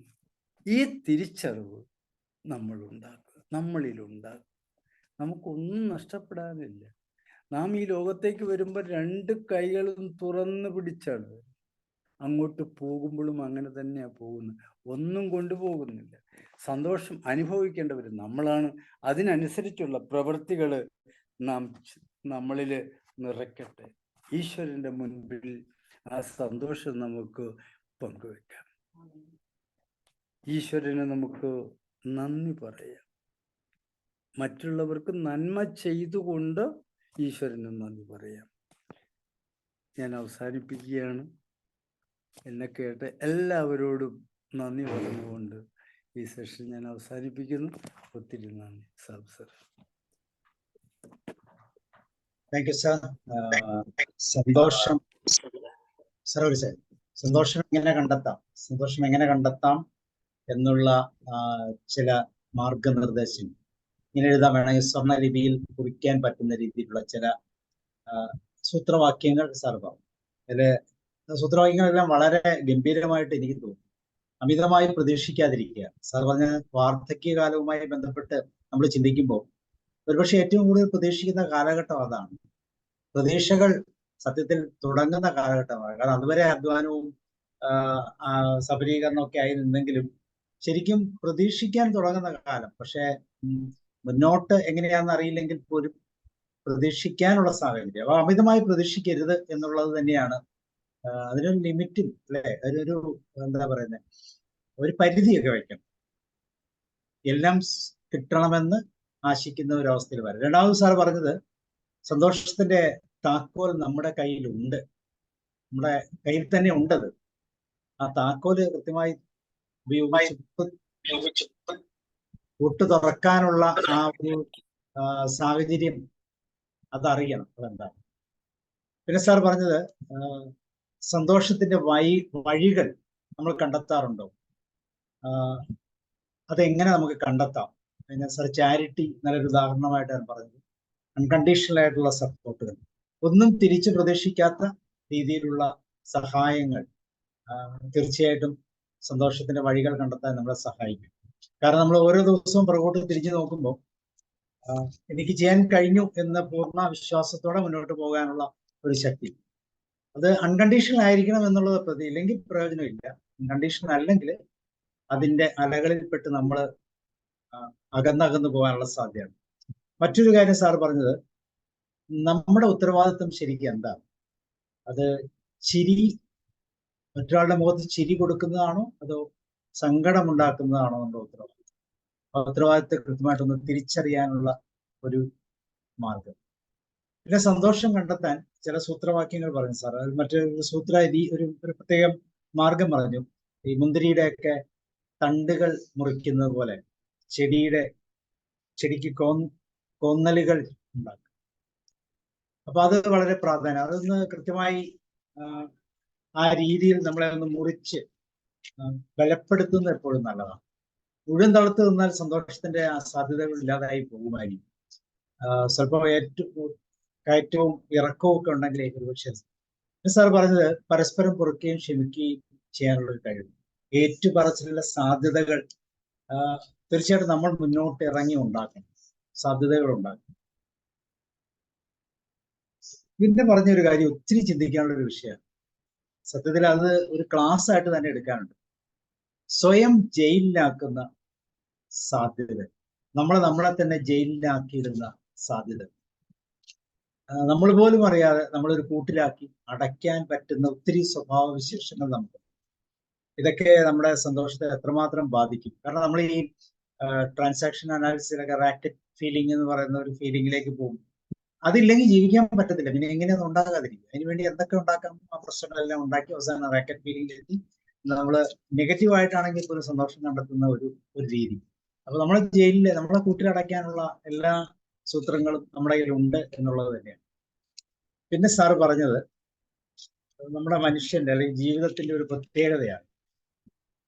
ഒരിക്കൽ പോലും അറിയാതെ ഈ ലോകത്തിലേക്ക് വരികയും അതേപോലെ തന്നെ അറിയാതെ തിരിച്ചു പോവുകയും ചെയ്യും. ഇതിനിടയിലുള്ള കുറച്ച് കാലത്തെ ഒരു ജീവിതം മാത്രമേ നമുക്ക് എന്തെങ്കിലുമൊക്കെ തെളിയിക്കാനായി അല്ലെങ്കിൽ ഒരു സാക്ഷ്യമാക്കാനുള്ളൂ. പക്ഷെ അത് നമ്മൾ മറന്നുപോകും. ഈ പ്രതിഭാസങ്ങളുടെ ഇടയിലുള്ള ആ സമയത്തെ കൃത്യമായിട്ട് വിനിയോഗിക്കാൻ കഴിയാതെ വരുന്ന ഒരു മാനസികാവസ്ഥ. പിന്നെ സാർ പറഞ്ഞത് സന്തോഷത്തിന്റെ മന്ത്രം, അത് സഹജീവികളെ സ്നേഹിക്കുക എന്നുള്ളതാണ്. നമ്മളെക്കാൾ അധികം മറ്റുള്ളവരെ സ്നേഹിക്കാനുള്ള ഒരു കപ്പാസിറ്റി നമുക്കുണ്ടെങ്കിൽ നമ്മൾ ബാക്കിയുള്ള കാര്യങ്ങളൊക്കെ മറന്നു പോകും എന്നുള്ളതാണ്. എത്രമാത്രം ഉണ്ടാകണം, എത്രയുണ്ട് എന്നൊക്കെ നമ്മൾ തിരിച്ചറിയുന്നത് നല്ലതാണ്. സാർ മറ്റൊരു വാക്യം പറഞ്ഞു, എനിക്ക് മറ്റൊരാളാകാൻ കഴിയും. അപ്പൊ അത് വളരെ പ്രാധാന്യമുള്ള ഒരു വിഷയമായിട്ട് തന്നെ നമ്മൾ കൺസിഡർ ചെയ്യും. നമുക്ക് നമ്മളാകാനേ കഴിയൂ, മറ്റുള്ളവരെ മാറ്റാൻ പോലും പക്ഷെ നമ്മളെ കൊണ്ടാകത്തില്ല എന്നുള്ളത് വളരെ പ്രാധാന്യം. പിന്നെ സന്തോഷം പ്രകടിപ്പിക്കാൻ നമുക്ക് കഴിവുണ്ടോ? ഒരു പുഞ്ചിരിയെങ്കിലും മറ്റുള്ളവർക്ക് നൽകാനുള്ള കഴിവ് നമുക്ക്.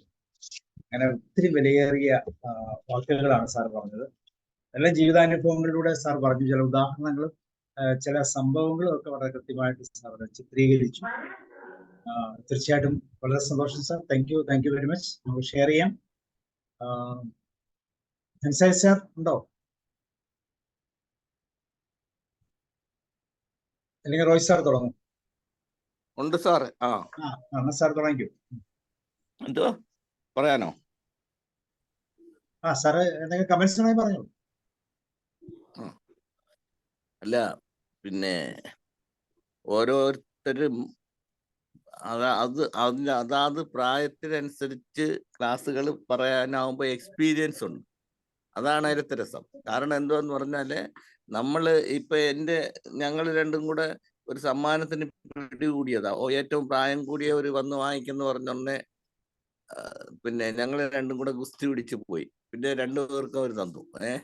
അപ്പം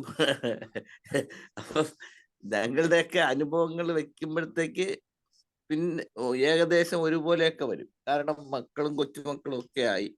അപ്പൊ നമ്മള് എപ്പോഴാണോ ഫുള്ളി ഡിപ്പെൻഡന്റ് ആവുന്നത് അപ്പോഴാണ് നമുക്ക് അതൊരു ബാക്കിയുള്ളവർക്ക് തലവേദനയായിട്ട് മാറുന്നത്.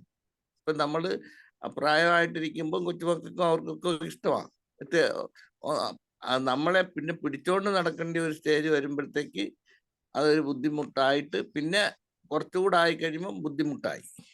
അപ്പോഴേ ഒരു കല്യാണത്തിന് പോവുകയോ ഒരു എന്തത്തിനെങ്കിലും എവിടെയെങ്കിലും പോകുമ്പോഴോ നമുക്ക് അവരുടെ ഡിപ്പെൻഡൻസി വേണമെന്ന് പറയുമ്പോൾ അവര്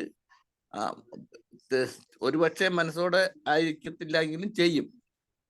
അപ്പൊ അതുകൊണ്ട് നമുക്ക് എപ്പോഴും നമ്മൾ അതിന് തയ്യാറെടുത്ത് സന്തോഷത്തോടെ ഇരിക്കണം. പിന്നെ സാറ് പറഞ്ഞത് ചാരിറ്റിയുടെ കാര്യം, അത് സത്യമാണ്. കാരണം എന്താ പറഞ്ഞു, പക്ഷെ ഈ ഉള്ളതെല്ലാം മക്കളുടെ കയ്യിൽ കൊടുത്തേച്ച് അവര് ചാരിറ്റി വാങ്ങിക്കുന്ന സിറ്റുവേഷനാണ് പലയിടത്തും കാണുന്നത്. പെൻഷൻ, അതായത് മക്കൾ പറയും എപ്പോ വേണമെങ്കിലും തരാം, അത് തരാം, ഇത് തരാന്ന്. അതിന് ഇവരുടെ കാര്യത്തിനെക്കാളും അത്യാവശ്യമുള്ള കാര്യങ്ങൾ അവർക്ക് വരുമ്പം അവരെവിടെ നോക്കുന്നു? അതുപോലെ നമ്മളോട് സ്നേഹമുള്ള ആളുകൾക്ക്, അല്ലെങ്കിൽ നമ്മളെ പണ്ട് ഏതെങ്കിലും വിധത്തിൽ നമുക്ക് കടപ്പാടുള്ള ഒരാൾക്ക് നമ്മൾ 10 പൈസ കൊടുക്കണമെന്ന് വിചാരിച്ചാൽ നമ്മൾ അത് വാങ്ങിച്ചു കൊടുക്കാൻ പോയാൽ എന്തിനാ അത്രയും കൊടുക്കുന്നേ, അതെന്തിനാ അങ്ങനെ ഇങ്ങനെയാന്ന് പറഞ്ഞ് 100 ചോദ്യം അവരുടെ നിന്ന് വരും. അതിന് ഉത്തരം പറയേണ്ടി വരും. അതുകൊണ്ട് പിന്നെ കുറച്ച് പൈസ അവരുടേതായിട്ട് നമ്മൾ തന്നെ സൂക്ഷിച്ചു വെക്കുന്നത് എപ്പോഴും അത്യാവശ്യമാണ്. കാരണം എന്തുവെന്ന് പറഞ്ഞാൽ എല്ലാത്തിനും തൊട്ടതിനും പിടിച്ചതിനും ഒക്കെ ചില കാര്യങ്ങൾ പോയി ചോദിക്കാൻ പറ്റില്ല, വേറൊരിടത്ത് പറയാൻ പറ്റത്തില്ല ആ ആവശ്യം. അപ്പൊ അതുകൊണ്ട് അങ്ങനെയൊക്കെ ഉള്ള കാര്യങ്ങൾ നമ്മൾ സന്തോഷം കാണണമെങ്കിൽ നമുക്ക് നമ്മുടേതായിട്ടുള്ള സ്വന്തമായിട്ടുള്ള ഇത് കാണണം. ഡിപ്പെൻഡൻസി കുറയ്ക്കുക. നേരത്തെ തന്നെ ലോൺലിനെസ് ജീവിക്കാൻ പഠിക്കുക എന്നുള്ളതാണ് മറ്റൊരു കാര്യം. കാരണം ഒന്നിച്ചു പോവില്ലല്ലോ എന്തായാലും. ആരെങ്കിലും ആദ്യം ഒരാൾ പോവും, പിന്നെ ഒരാളായിരിക്കും പോകുന്നത്, ഭാര്യ ഭർത്താവാണെങ്കിൽ. അപ്പൊ അങ്ങനെ ആവുമ്പം അതിനെ എങ്ങനെ ഫേസ് ചെയ്യണം എന്നൊരു പ്രിപ്പറേഷൻ എടുക്കുന്നത് നല്ലതാണ്. അപ്പം അതിനുള്ള തയ്യാറെടുപ്പൊക്കെ ഉണ്ടെങ്കിൽ നമുക്ക് കുറച്ചുകൂടെ സന്തോഷത്തോടെ ജീവിക്കാം. പിന്നെ മാനസികമാണ് സന്തോഷം എല്ലാം. കാരണം നമുക്ക് എന്തെങ്കിലും ഒരു അസുഖം ഉണ്ടെങ്കിൽ ഇപ്പൊ തന്നെ പിന്നെ ഇത് വന്നപ്പോഴത്തേക്ക് അലർജി വന്ന് 2-3 പ്രാവശ്യം വന്ന് അടുപ്പിച്ച് വരികയൊക്കെ ചെയ്തപ്പം അലർജി അല്ലാതെ വല്ല ക്യാൻസറോ ഗീൻസറോ ഒക്കെ ആണെന്നുള്ള ടെൻഷൻ. അപ്പൊ ഇങ്ങനെയുള്ള ഓരോ പ്രശ്നങ്ങൾ നമ്മളെ അലട്ടിക്കൊണ്ടിരിക്കും. അപ്പൊ മാനസികമായിട്ട് അപ്പൊ അത് ബാക്കിയുള്ള സമയത്തെല്ലാം അത് നമ്മളെ സ്വാധീനിക്കും. അപ്പം നമ്മള് പിന്നെ സന്തോഷം കാണുന്നത് നമ്മുടെ പ്രവൃത്തികളിലൂടെ മാത്രമേ വയസ്സുകാലത്ത് സാധിക്കൂ എന്നുള്ളതാണ് കറക്റ്റ്. സാറ് പറഞ്ഞ പോലെ നെട്ടോട്ട് ഓടുവാണ് അതിന് മുമ്പേ പൈസ ഉണ്ടാക്കാൻ വേണ്ടി. ആർക്ക് വേണ്ടി? അവർക്ക് വേണ്ടി. എന്നിട്ട് അതിന് വല്ല മാനവും ഉണ്ടോ? ഇല്ല. അതാണ് അതിലത്തെ രസം. ശരി, ഓക്കെ. സാറിന്റെ ക്ലാസ് ഗംഭീര ക്ലാസ് ആയിരുന്നു, കൊള്ളാം. എല്ലാവർക്കും ചിലർക്കൊക്കെ ആലോചിക്കാനുള്ള വിഷയം ഇട്ട് കൊടുത്തിട്ടുണ്ട്. Okay, thank you sir. Tomar sir പറയും.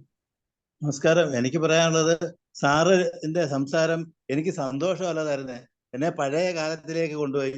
കുറച്ച് പ്രയാസമാണ് ഉണ്ടാക്കിയത് വേണമെങ്കിൽ പറയാം. അതായത് മനസ്സിനാണ് പിന്നെ ആദ്യമേ എന്തെങ്കിലും ഈ ശക്തി കുറവ് വരുന്നത്. ശരീരത്തിന് ഉണ്ടായാലും മനസ്സിൽ ശക്തി, മനസ്സെപ്പോഴും ആരോഗ്യവാനായിട്ടിരിക്കുക. അപ്പൊ നമ്മൾ പ്രായമായി റിട്ടയർ ചെയ്താൽ വെറുതെ കിടക്കാതെ എന്തെങ്കിലുമൊക്കെ ആക്ടിവിറ്റി ചെയ്തുകൊണ്ടിരിക്കണം. എന്തെങ്കിലുമൊക്കെ ചെയ്തില്ല വെറുതെ ഇരിക്കുമ്പോൾ നമ്മൾ പഴയ കാര്യങ്ങളെ കുറിച്ച് ഓർമ്മിക്കും. പഴയ കാലത്ത് നമുക്ക് പ്രയാസം ഉണ്ടാക്കിയ കാര്യങ്ങൾ ചിന്തിക്കുമ്പോൾ നമുക്ക് പ്രയാസം ഉണ്ടാവും. അപ്പൊ നമ്മൾ വീണ്ടും വയസ്സനായ മനസ്സ് തന്നെ പ്രായമായി പോകും. മനസ്സിനെ പ്രായമാവാതെ എപ്പോഴും ആക്റ്റീവായി നിർത്തുക, അതാണ് നല്ലത്. പിന്നെ ചാരിറ്റി ചെയ്യും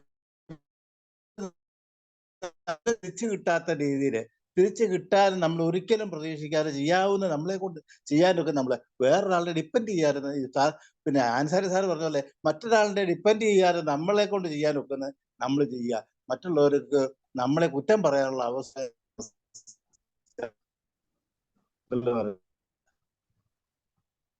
ഓക്കെ സാർ. റോയ് സാർ. വാർദ്ധക്യത്തിൽ സന്തോഷിക്കാം എന്ന് പറഞ്ഞത് വാർദ്ധക്യത്തിലല്ല, ഏവർക്കും സന്തോഷിക്കാൻ പറ്റുന്ന ഘടകങ്ങളാണ് സാറ് പറഞ്ഞത്. പിന്നെ സാറ് പറഞ്ഞു, അമിതമായി പ്രതീക്ഷിച്ചിരിക്കുന്ന ഒരാൾക്ക് സന്തോഷിക്കാൻ പാടാം. അപ്പൊ അങ്ങനെ മറന്നുപോയവർക്ക് വേണ്ടിയിട്ട് ഉള്ള ഗൈഡ് ലൈൻസ് ആണ് സാറ് തന്നത്.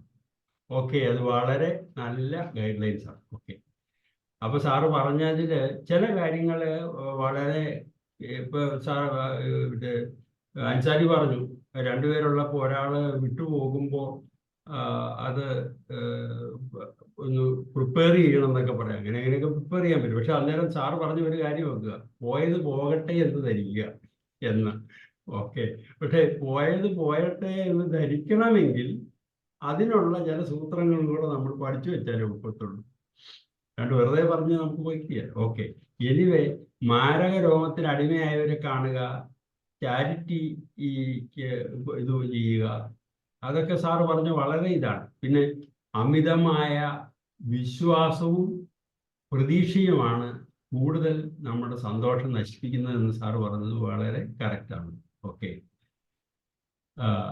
സൗഹൃദങ്ങൾക്ക് വാതിൽ തുറന്നിടുക, അതൊരു പ്രധാനപ്പെട്ട ഒരു വിഷയമാണ്. വാർദ്ധക്യത്തിലല്ല, ചെറുപ്പത്തിലെ എപ്പോഴായാലും സൗഹൃദങ്ങൾക്ക് വാതിൽ തുറന്നിടുക. സാറ് പറഞ്ഞ ഈ കാര്യങ്ങളൊക്കെ ഞാൻ എൻ്റെ അനുഭവത്തിലൂടെ മനസ്സിലാക്കിയ കാര്യങ്ങളും ഒക്കെ ഇതിനകത്ത് ഉൾക്കൊള്ളുന്നു. എനിവേ, സാറിൻ്റെ ഈ പ്രസൻറ്റേഷൻ ഒന്നുകൂടി നമുക്ക് ഈ കാര്യങ്ങൾ ശ്രദ്ധിക്കുവാനും, നമ്മൾ ഇതിനെക്കുറിച്ചൊന്നും ആലോചിക്കാറില്ല. അപ്പൊ സന്തോഷത്തോടു കൂടി ജീവിക്കാൻ പറ്റുന്ന ചില ഘടകങ്ങൾ ഇതൊക്കെയാണ് എന്ന് സാറ് ഗൈഡ് ലൈൻസ് തന്നത്. നമുക്ക് തന്നെ ഈ സാറ് പറഞ്ഞു എന്നേ ഉള്ളൂ, നമ്മൾ ആലോചിച്ചാൽ നമുക്കും കിട്ടുന്നത് തന്നെയാണ്. പക്ഷേ അതൊന്ന് ക്രോഡീകരിച്ച് കിട്ടിയത് വളരെ നല്ല ഒരു സംഭാവനയാണ് സാറിൻ്റെ. Thank you sir, thank you very much. Thank you sir. Okay, വേറെ ആരാ ഉള്ളത്? Vincent sir, George sir, Joshi sir, Nilkumar sir, sir, Kumar sir പറയും. ഉലകൻ സാറിന്റെ ക്ലാസ് വളരെ നല്ലതായിരുന്നു. ഞങ്ങളെ പോലെ പ്രായമായ ആൾക്കാർക്ക് പ്രത്യേകിച്ച് ഞങ്ങളെ തന്നെ ഓർക്കാനും ഞങ്ങൾ ചെയ്യേണ്ട കാര്യങ്ങൾ എന്തൊക്കെയാണെന്ന് പുള്ളി നമ്മളെ ഓർമ്മയിലേക്ക് പെട്ടെന്ന് കൊണ്ടുവരികയും കൂടി ചെയ്തു. നമ്മുടെ മനസ്സിലുണ്ടെങ്കിലും അങ്ങനെ നോക്കുമ്പോൾ ഞങ്ങൾക്കുള്ള ഈ അനുഭവങ്ങൾ വെച്ചുള്ള ഒരു ക്ലാസ് കൂടെ ആയിരുന്നു. ചെറുപ്പക്കാരായ ആൾക്കാർക്ക് വേണ്ടിയിട്ടുള്ള ഒരു നല്ല മെസ്സേജ് കൂടെയാണ്, നല്ലൊരു ക്ലാസ് കൂടെയാണ്. എല്ലാം നല്ലത് തന്നെയായിരുന്നു. അത് വളരെ ശരിയാണ്. ഏറ്റവും എടുത്തു പറയാനുള്ള, നമ്മൾ അമിത പ്രതീക്ഷ വെച്ചുകൊണ്ടിരുന്നാൽ നമ്മൾ ദുഃഖിക്കേണ്ടി വരും. അത് വേണ്ട. നമ്മുടെ മക്കളും വേണ്ടപ്പോഴും നമുക്ക് ആപത്ത് കാലത്ത് സഹായിക്കും എന്നുള്ള ഒരു ധാരണ അത് വെച്ച് പുലർത്തുന്നത് സാധാരണ എല്ലാവർക്കും ഇല്ലെന്ന് തോന്നുന്നു. അത് വേണ്ട. അത് ചെയ്യാവുന്ന നല്ല കാര്യങ്ങൾ ചെയ്ത് തുടങ്ങണം. അതുപോലെ നമുക്ക് ഒരു സ്നേഹ കൂട്ടായ്മ എപ്പോഴും ഉണ്ടാകണം. നമ്മുടെ ലവ് അക്കൗണ്ട് കൂട്ടിക്കൊണ്ടിരിക്കണം, ചെറുതായാൽ പോലും. പിന്നെ ചാരിറ്റി, അത് ശരിയാണ്. നമ്മുടെ സാബു സാർ ചെയ്തുകൊണ്ടിരിക്കുന്ന എത്ര കാലങ്ങളായിട്ട് ചെയ്യുന്നതാണ്. ഞാൻ നേരിട്ട് പോയി കണ്ടിട്ടുള്ളതാണ്. അപ്പൊ അതിൽ കൂടി അദ്ദേഹത്തിനും സന്തോഷം, പോയി കാണുന്നവർക്കും ഒരു സന്തോഷം. നമുക്ക് ഇവരെല്ലാരും പറഞ്ഞ പോലെ, നമുക്കെല്ലാം അറിയാവുന്നത് പോലെ നമ്മുടെ ജീവിതം എന്ന് വെച്ചാൽ വളരെ കുറച്ച് മാത്രമല്ലേ ഉള്ളൂ. ആ ജീവിതത്തിനിടയ്ക്ക് നമ്മൾ എല്ലാവരുമായി സന്തോഷിച്ച് സംതൃപ്തി അടഞ്ഞ് ദൈവവിശ്വാസത്തിൽ നല്ലൊരു ജീവിതം നയിക്കുക എന്നുള്ളത് നമ്മുടെ മരണത്തെ പോലും നമുക്ക് ചിരിച്ചുകൊണ്ട് ഫേസ് ചെയ്യാൻ സാധിക്കും. പിന്നെ നമ്മുടെ സ്നേഹം ശരിയാണ്. നമ്മൾ അങ്ങോട്ടൊരു സ്നേഹം കൊടുത്തുകൊണ്ട് ഇങ്ങോട്ട് കിട്ടുമെന്ന് നമ്മൾ ആ വിചാരം പാടില്ല. നമുക്ക് ഇങ്ങോട്ട് കിട്ടുന്ന അൺകണ്ടീഷണൽ ലവ് തന്നെയായിരിക്കും ഏറ്റവും നല്ലത്. പിന്നെ പഴയ കാര്യങ്ങൾ ഓർത്ത് ദുഃഖിക്കേണ്ടെന്ന് നമ്മുടെ ഉലകൻ സാറ് പ്രത്യേകിച്ച് എടുത്ത് പറയുകയുണ്ടായി. അത് നമുക്ക് വെച്ച് പുലർത്താൻ പാടില്ല. അപ്പൊ നമ്മളെപ്പോലുള്ളവർക്ക് അതൊക്കെ പഠിച്ചു കഴിഞ്ഞു. പഴയതിനെ ഓർത്ത് നമ്മൾ കൂടുതൽ ദുഃഖിച്ചൊരു കാര്യമില്ല എന്നും ഇപ്പോൾ നമ്മളുള്ള കാര്യങ്ങൾ വെച്ച് സന്തോഷിക്കുകയും ചെയ്യണം. അങ്ങനെ നമുക്ക് നല്ലൊരു ഇന്ററാക്ഷൻസ് വേണം, നല്ലൊരു കമ്മ്യൂണിക്കേഷൻസ് വേണം. നമ്മൾ എന്തായാലും നല്ല ബിഗ് ഡ്രീമും വെച്ചിരുന്നാൽ പോരാ. നമ്മൾ നമ്മുടേതായ രീതിയിൽ നല്ല കാര്യങ്ങൾ ചെയ്ത് ഇപ്പോഴേ തുടങ്ങണം. എങ്കിലും എന്തായാലും നമ്മൾ എല്ലാവരെയും അകമഴിഞ്ഞ് സ്നേഹിക്കുക. നമ്മൾ മറ്റുള്ളവർക്ക് ഒരു നല്ലത് ചെയ്യുക, ഒരു സ്നേഹം കൊടുക്കുകയാണെങ്കിൽ, നല്ലത് ചെയ്യുകയാണെങ്കിൽ അവരുടെ മുഖത്ത് സന്തോഷം വിരിയും. അതോടൊപ്പം തന്നെ നമ്മളിലേക്കും ആ സന്തോഷം ഉണ്ടാവും. അപ്പോൾ നമുക്ക് നമ്മുടെ ആയുസ്, ആരോഗ്യ, സൗഖ്യം കൂടുകയും ചെയ്യും. അങ്ങനെ ഇതോടെ നമ്മൾ കൃതജ്ഞത ചെയ്യുമ്പോൾ പറയേണ്ടതില്ലല്ലോ, ഗ്രാറ്റിറ്റ്യൂഡ്. നമ്മളെ സഹായം ചെയ്തവർക്ക് ഒരു നന്ദി വാക്ക് പറയുമ്പോൾ അവർ സന്തോഷിക്കും. അതോടെ നമുക്കും തൃപ്തിയാവും. നമ്മുടെ ആ മനസ്സിലുള്ള ആ ദുഷ്ടചിന്തകളൊക്കെ കളയണം. വിദ്വേഷവും വെറുപ്പും ഒക്കെ കളയുമ്പോൾ തന്നെ നമ്മുടെ ഒന്നും കൂടി സന്തോഷവരാകും. ഇങ്ങനെ എല്ലാ കാര്യങ്ങളും ഒരു ഗുളിക രൂപത്തിൽ നമ്മുടെ ഉലകനാൻ സാറ് ഇവിടെ അവതരിപ്പിച്ചു. നല്ല ക്ലാസ്സാണ് സാർ. ഇനിയും ഇതുപോലുള്ള നല്ല ക്ലാസ്സുകൾ അവതരിപ്പിക്കട്ടെ. നമ്മുടെ അതുപോലെ തന്നെ സാബു സാറിന്റെ ചാരിറ്റി വർക്കുകൾ കൂടി നല്ലൊരു വിജയം ഭരിച്ചുകൊണ്ട് മറ്റുള്ളവർക്ക് ഗുണം ഉള്ളതായി തീരട്ടെ എന്ന് നല്ല ആശംസകളെ എല്ലാവർക്കും എല്ലാ നന്മകളും വിജയങ്ങളും നേർന്നുകൊണ്ട് ഞാൻ എൻ്റെ വാക്കുകൾ നിർത്തുകയാണ്. നമ്മുടെ സാബു സാറിലേക്ക് കൊടുക്കുന്നു. Over to Sabu sir. Thank you sir. തീർച്ചയായിട്ടും ഈ ചാരിറ്റി ചെയ്യുമ്പോൾ എനിക്ക് ഫീൽ ചെയ്യുന്നത് വെച്ചാൽ നമുക്ക് ഒത്തിരി നെഗറ്റിവിറ്റികൾ ഡെയിലി ലൈഫിൽ ഉണ്ടാകാറുണ്ട്. ആ നെഗറ്റിവിറ്റിയിൽ നിന്ന് അത് ഫുൾ ചെയ്യാൻ അല്ലെങ്കിൽ പെട്ടെന്ന് അതിൻ്റെ ഗ്യാപ്പ് ഫില്ല് ചെയ്യാൻ നമ്മൾ ചെയ്യുന്ന പ്രവർത്തികൾക്ക് ഭയങ്കര പവറാണ്. എനിക്കെപ്പോഴും അങ്ങനെ ഫീൽ ചെയ്തത്. ജോർജ് സാർ പറയും. Thank you sir. Sabu sir, വളരെ സന്തോഷം. ഉലകൻ സാർ, പ്രത്യേകം അഭിനന്ദനം. സാറ് പറയാതെ വയ്യ. അല്ലാണ്ട് മുക്കിയും മൂളിയും മറണ്ടും ഒക്കെ ഇരിക്കുന്ന ഭാഗത്തിലുള്ളവരാണ് ഇപ്പോൾ ഇവിടെ ഇരിക്കുന്നവരധികം പേരും. ഒന്നല്ലെങ്കിൽ മറ്റൊന്ന്, ഒരു വിധത്തിൽ അല്ലെങ്കിൽ വേറൊരു വിധത്തിൽ ആ ഒരു സ്റ്റേജിലുള്ള ഗ്രൂപ്പിൽ തീർച്ചയായിട്ടും സാറ് പറഞ്ഞ സന്തോഷിക്കാൻ വേണ്ട വഴികൾ അനുയോജ്യമാണ്. അത് ഒരു നേർരേഖ കാണിച്ചു തരുന്നത് തന്നെ, ഒരു വിളക്ക് കത്തിച്ചു വയ്ക്കൽ തന്നെയാണ്, ഒരു സംശയമില്ല. ഇതിനു മുമ്പ് ഞാൻ പറയാറുള്ളത് പോലെ സാബു സാറ് പോസ്റ്റ് ഇട്ടിട്ടുണ്ട്, നമ്മളൊരു ബൾബ് ഇട്ടു. ഇവിടെ ഉലകൻ സാറ് നല്ലൊരു ലൈറ്റായിട്ടിരിക്കുന്നത്. സർവേശ്വരൻ ഇങ്ങോട്ട് വിട്ടിരിക്കുന്നത് സന്തോഷിക്കാൻ വേണ്ട സർവ്വതും തന്നാ വിട്ടിരിക്കുന്നു. പക്ഷെ നമ്മുടെ വികട ചിന്തകൾ അല്ലേ, നമ്മുടെ ഊടായ്പ്, അതിന് വേറെ വാക്കുകളൊക്കെ ചിന്തിക്കേണ്ടി വരും. ആ ചിന്തകളാണ് യഥാർത്ഥത്തിൽ പ്രശ്നം ഉണ്ടാക്കുന്നത്. സന്തോഷം ഏത് എന്ന് ചോദിച്ചാൽ ഒരു ഒറ്റ വാചകത്തിൽ ഉത്തരം പറയണമെന്ന് പറയുകയാണെങ്കിൽ ഞാൻ മനസ്സിലാക്കിയത് പുലർച്ചെ എഴുന്നേൽക്കാൻ കഴിയുക, എഴുന്നേറ്റിട്ട് എനിക്ക് ആവശ്യമുള്ള കാര്യങ്ങൾ ചെയ്യാൻ ഞാൻ പ്രാപ്തനാവുക. തീർച്ചയായിട്ടും ഏറ്റവും സന്തോഷിക്കാൻ പറ്റിയ ഒരു കാര്യം, ഏറ്റവും സന്തോഷിക്കാൻ പറ്റിയൊരു അവസ്ഥ എന്ന് പറയാതെ വയ്യ. അതിന് സാധിക്കാതെ വന്നാൽ മാത്രമേ യഥാർത്ഥത്തിൽ അതിൻ്റെ മൂല്യം വിലയൊക്കെ നമുക്ക് മനസ്സിലാക്കാൻ പറ്റുള്ളൂ. അതുവരെ നമ്മൾ ഭൗതിക സുഖങ്ങൾ അങ്ങനെ ആയിരുന്നെങ്കിൽ, ഇങ്ങനെ ആയിരുന്നെങ്കിൽ, അത് കിട്ടിയിരുന്നെങ്കിൽ, ഇതൊക്കെ ആയിരുന്നെങ്കിൽ എന്നൊക്കെ ചിന്തിച്ചു പോകും. അതൊക്കെ ശരി തന്നെയാണ്. അതെല്ലാം ഉണ്ടായാലും അംബാനിക്കുള്ളതെല്ലാം ഉണ്ടായാലും ശരി, രാവിലെ നമുക്ക് തന്നെ എഴുന്നേൽക്കാം. നമ്മുടെ നിത്യവൃത്തികൾ ചെയ്യാൻ നമുക്ക് തന്നെ സാധിക്കുന്നില്ലെങ്കിൽ ബാക്കി എല്ലാം നിഷ്ഫലം.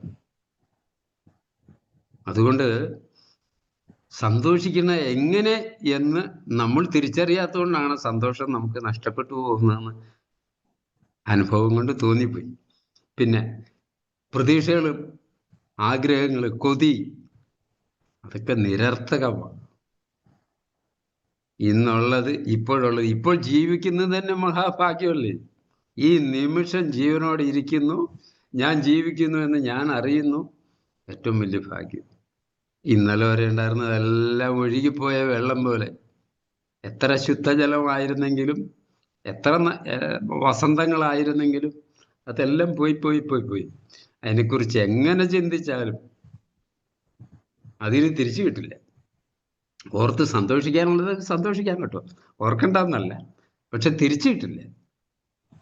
അപ്പോ സാറ് സൂചിപ്പിച്ച സൂത്രവിദ്യകളല്ല, അതുപോലെ ഇവിടെ ഓരോരുത്തരുടെയും അഭിപ്രായങ്ങൾ എല്ലാം മൂല്യവർദ്ധിത ഉൽപ്പന്നങ്ങളും വാക്കുകളുമായിരുന്നു. No doubt. വളരെ സന്തോഷത്തോടെ, ഏറെ നന്ദിയോടെ നിർത്തുക. Thank you sir. Over to you Sabu sir. എല്ലാ ഗുണഗണങ്ങളും ഇനിയും ഇത്തരം ഒക്കെ ചർച്ചകൾക്ക് വേദി ഉണ്ടാക്കാൻ പറ്റിയ വിഷയമായിട്ട് സാറുവാ. കുറെ നാളായി ഞാനും ഇങ്ങനെ ശ്രദ്ധിക്കാറുണ്ട്. ഈ മൊഴി മുത്തുകളൊക്കെ എന്താണ് ഇടയ്ക്കിടയ്ക്കൊക്കെ ഒന്ന് മടിച്ചിരിക്കുന്നത്. ഓക്കെ, ഇനിയും കാണും ആവനാഴിയിൽ ധാരാളം അസ്ത്രങ്ങളൊക്കെ. Thank you. ജോഷി സാർ പറയും. എല്ലാവർക്കും ഈ സായാഹ്നത്തില് പ്രത്യേകം നന്ദി. പ്രത്യേകിച്ച് ഉലകന്നാൻ സാറിന് നന്ദി. ഞാൻ പലവട്ടം ആലോചിച്ചിട്ടാണ് ഇന്നത്തെ ഈ ക്ലാസ് കേട്ടാൽ മതി. കാരണം എന്താ വെച്ചാല് ഏറെ ആളുകൾ നല്ല ഉദാത്തമായ ഈ പ്രായത്തിൽ ചിന്തിച്ചുകൊണ്ടിരിക്കുന്നു. അതിനെ കണ്ടുകൊണ്ടിരിക്കുന്നതിൻ്റെ ഇടയ്ക്ക് ഞാൻ പറയുന്ന അഭിപ്രായങ്ങൾ എങ്ങാനും നിങ്ങളുടെ ഈ നല്ല ചിന്തയ്ക്ക് ഒരു ബദലായി പോകുമോ എന്നുള്ളൊരു പേടി കൊണ്ട് ഞാൻ പലവട്ടം ഇങ്ങനെ ഞാൻ കിടക്കുകയാണ്.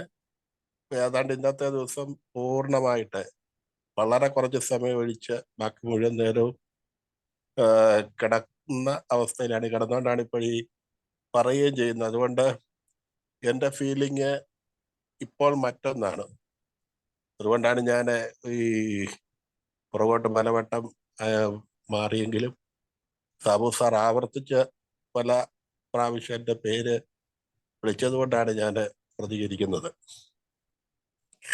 ഓക്കെ, എനിക്ക് വയസ്സ് 57. ഇവിടെ ഇരിക്കുന്ന നിങ്ങളുമൊക്കെ എന്നേക്കാൾ പ്രായം ചെന്നവരും എൻ്റെ പ്രായത്തിലൊക്കെ അല്ലെങ്കിൽ റിട്ടയർമെന്റ് കഴിഞ്ഞ ആളുകളുമാണ്. അതായത് വാർദ്ധക്യം ഒരു പ്രായം എന്നുള്ള നിലയിൽ ആ ഘട്ടത്തിലൂടെ കടന്നു പോകുന്നവരാണ്. ഞാൻ അത്ര വൃദ്ധനായില്ല എങ്കിലും 36-ാമത്തെ വയസ്സിൽ ഞാൻ രോഗത്തിന്റെ പിടിയിൽപ്പെടുകയും അന്ന് തൊട്ട് കുറച്ച് കടന്നു പോവുകയും ചെയ്തയാളാണ്. അങ്ങനെ ഏതാണ്ട് 23 വർഷം എത്തുന്ന ഘട്ടത്തിലാണ്. അപ്പൊ ഞാൻ എൻ്റെ 36 വയസ്സില് 36 കഴിഞ്ഞുള്ള ആ കാലഘട്ടം ഞാനൊരു പരിശീലകനായിരുന്നു എന്നുള്ള കാര്യം നിങ്ങൾക്കറിയാമല്ലോ. ഒട്ടനവധി ഓൾഡ് ഏജ് ഹോമുകളിലും പള്ളികളിലും വാർദ്ധക്യത്തെ നമുക്ക് എങ്ങനെ സന്തോഷകരമാക്കാവുന്ന ക്ലാസ്സും എടുത്തിട്ടുള്ള ഒരാളാണ് ഞാൻ. അവിടെ ഞാൻ പറഞ്ഞു തുടങ്ങിക്കൊണ്ടിരുന്ന വാചകം എന്ന് പറയുന്നത്, എനിക്ക് പ്രായം ചെറുതാണെങ്കിലും നിങ്ങൾ അനുഭവിക്കുന്ന വാർദ്ധക്യത്തിൻ്റെതായ അവശതകൾ അനുഭവിക്കുന്ന ആളാണ്, എങ്ങനെ ഇതിനെ ഞാൻ ഹാൻഡിൽ ചെയ്യുന്നു എന്നുള്ളത് പറഞ്ഞ് വളരെ എല്ലാവരും അപ്രീഷിയേറ്റ് ചെയ്യുന്ന രീതിയിൽ എന്നെയും പറഞ്ഞു വിട്ടിരിക്കുന്ന സംഭവങ്ങളൊക്കെ ഞാൻ ഓർക്കുകയാണ്. ഇപ്പൊ ഞാൻ പറഞ്ഞു വരുന്നത്, വാർദ്ധക്യത്തിന്റെ ഈ അല്പസ്വല്പം ഇങ്ങനെ പിന്നെ നടക്കാനുള്ള ബുദ്ധിമുട്ടോ കാഴ്ചയുടെ കുറവോ കേൾവിയുടെ കുറവോ ചെറിയ തോതിൽ പരസഹായമോ ഒക്കെ വേണ്ടി വരുമ്പോഴും നമ്മുടെ മനസ്സ് വളരെ ശക്തമാണെങ്കിൽ നമുക്ക് ഈ പറയുന്ന തരത്തിലുള്ള സമ്പൂർണ്ണ സന്തോഷം നിലനിർത്താൻ പറ്റും. ഞാൻ അങ്ങനെ നിലനിർത്തിയ ആളാണ്. അപ്പോഴൊക്കെ എൻ്റെ പ്രസംഗത്തിൽ ഞാൻ ആവർത്തിച്ച് പറഞ്ഞത്, ഇപ്പോഴും അങ്ങനെ തന്നെ പറയാനാണ് ഞാൻ ആഗ്രഹിക്കുന്നത്. പറഞ്ഞിട്ടുള്ളൊരു വാക്കാണ്, ഞാൻ ജീവിതത്തിൽ അതീവ സന്തുഷ്ടനാണ്, സംതൃപ്തനാണ്. ഞാൻ അല്പം പോലും നിരാശ അനുഭവിക്കുന്നില്ല. ഞാനിത് എണ്ണമറ്റ തരത്തിൽ ക്ലാസ്സുകളിൽ പറഞ്ഞിട്ടുള്ള വാക്കാണ്. ഇപ്പോഴും ഞാൻ അത് തന്നെ പറയത്തുള്ളൂ ആരോട് പറഞ്ഞാലും.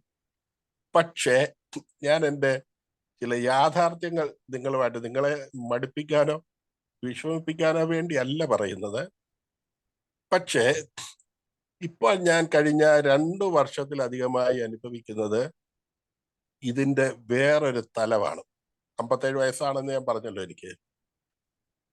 ഇപ്പോഴെനിക്ക് ഞാൻ ഫുള്ളി ഡിപ്പെൻഡന്റ് ആണ്.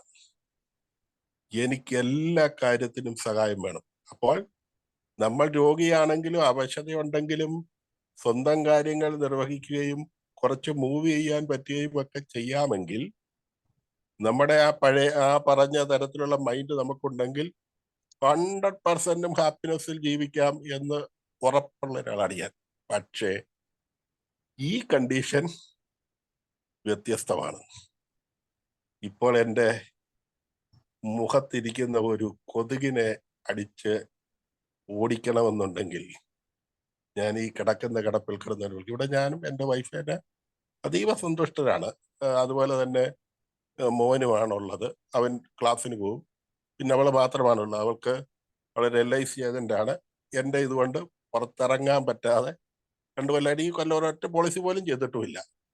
പുറത്തിറങ്ങാൻ പറ്റില്ല, കാരണം എന്നെ മാത്രം നോക്കി നിൽക്കരുത്. എന്നാൽ പോലും എൻ്റെ എല്ലാ കാര്യങ്ങളും നിർവഹിച്ചു തരാൻ സാധിക്കത്തില്ല. കാരണം എനിക്കിപ്പോ മൂത്രം ഒഴിക്കാൻ മുട്ടുന്നു. അപ്പോൾ ഞാൻ വിളിക്കുമ്പോൾ ഒരുപക്ഷെ അവിടെ കടുക് വറുത്തോണ്ടിരിക്കുകയാണെങ്കിൽ അപ്പം വരാൻ പറ്റുമോ? ഇവിടെ എനിക്കത് പിടിച്ചു തിന്നോണ്ടിരിക്കാൻ പറ്റുമോ? ആ ഒരു അനുഭവം എന്ന് പറയുന്നത്, സാർ ഈ പറഞ്ഞ പോലെ നമുക്ക് ഹാപ്പിനെസ് നിലനിർത്താമെന്ന് പറഞ്ഞാൽ അത് ചിലപ്പോൾ സാധിച്ചെന്ന് വരുന്ന സംഗതിയല്ല. എക്സ്പെഷ്യലി ഞാൻ ഇന്നത്തെ ദിവസം ഞാൻ പറയാം. ഇന്ന് ഞാൻ ഭയങ്കരമായ ശാരീരിക അസ്വാസ്ഥ, എൻ്റെ പുറമങ്ങനെ അങ്ങ് പൊളഞ്ഞു കയറുകയാണ്. ഇപ്പോഴും BP ചെക്ക് ചെയ്ത് വെച്ചിരിക്കുകയാണ്. BP ഒന്നും കാണിക്കുന്നില്ല. അപ്പൊ എന്താണെന്ന് അറിഞ്ഞുകൂടാ. ഞാനിന്ന് ഒരുപാട് നേരം കിടക്കാം. ഇനി അതുകൊണ്ടാണെന്ന് അറിഞ്ഞില്ല, ഈ ചൂടിന്റെ ആണോന്ന് അറിഞ്ഞുകൂടാ. അപ്പൊ ഇതൊക്കെ നമ്മളിൽ ഉണ്ടാക്കുന്ന അസ്വസ്ഥത എന്ന് പറയുന്നത്, നമുക്ക് സന്തോഷിക്കണം അല്ലെങ്കിൽ ഈ പറയുന്ന രീതിയിലൊക്കെ സന്തോഷിക്കോ എന്ന് പറഞ്ഞാൽ അത് സാധിക്കും, എനിക്ക് അറിഞ്ഞുകൂടാ. അതുകൊണ്ട് തന്നെ ഞാനും ഈ ആൽവ എഡിസന്റെ ഈ പറയുന്ന ഭാര്യയെ വിളിച്ച് നേപ്പിച്ചിട്ട് വേണ്ട ഈ കത്തുന്ന കണ്ടോ എന്ന് അദ്ദേഹം പറഞ്ഞു എന്നുള്ളത് പ്രസംഗിച്ചിട്ടുള്ള കൂട്ടത്തിൽ തന്നെയാണ്. പക്ഷെ എനിക്കിപ്പോ ഒരു സംശയം, യഥാർത്ഥത്തിൽ അങ്ങനെ പറഞ്ഞു കാണുമോ അയാള്? ഇത് കുറെയൊക്കെ നമ്മൾ കൂട്ടിച്ചേർത്ത് പർവ്വതീകരിച്ച് പറയുന്നതാണോ? അങ്ങനെ ഒരാൾക്ക് പറയാൻ പറ്റും? യഥാർത്ഥ റിയാലിറ്റിയുടെ മുമ്പിൽ നമുക്ക് ക്ലാസ് എടുക്കാൻ പറ്റും. ഇത് നാളെ ഇങ്ങനെ സംഭവിക്കുകയാണെങ്കിൽ അങ്ങനെയൊക്കെ ചെയ്താൽ മതി. പക്ഷെ അങ്ങനെ സംഭവിക്കുമ്പോഴാണ് അറിയുന്നത് അങ്ങനെ ചെയ്യുമോ എന്നുള്ളത്. ഞാൻ മുൻകൂർ ജാമ്യം എടുത്തിട്ടാണ് പറഞ്ഞത് കേട്ടോ.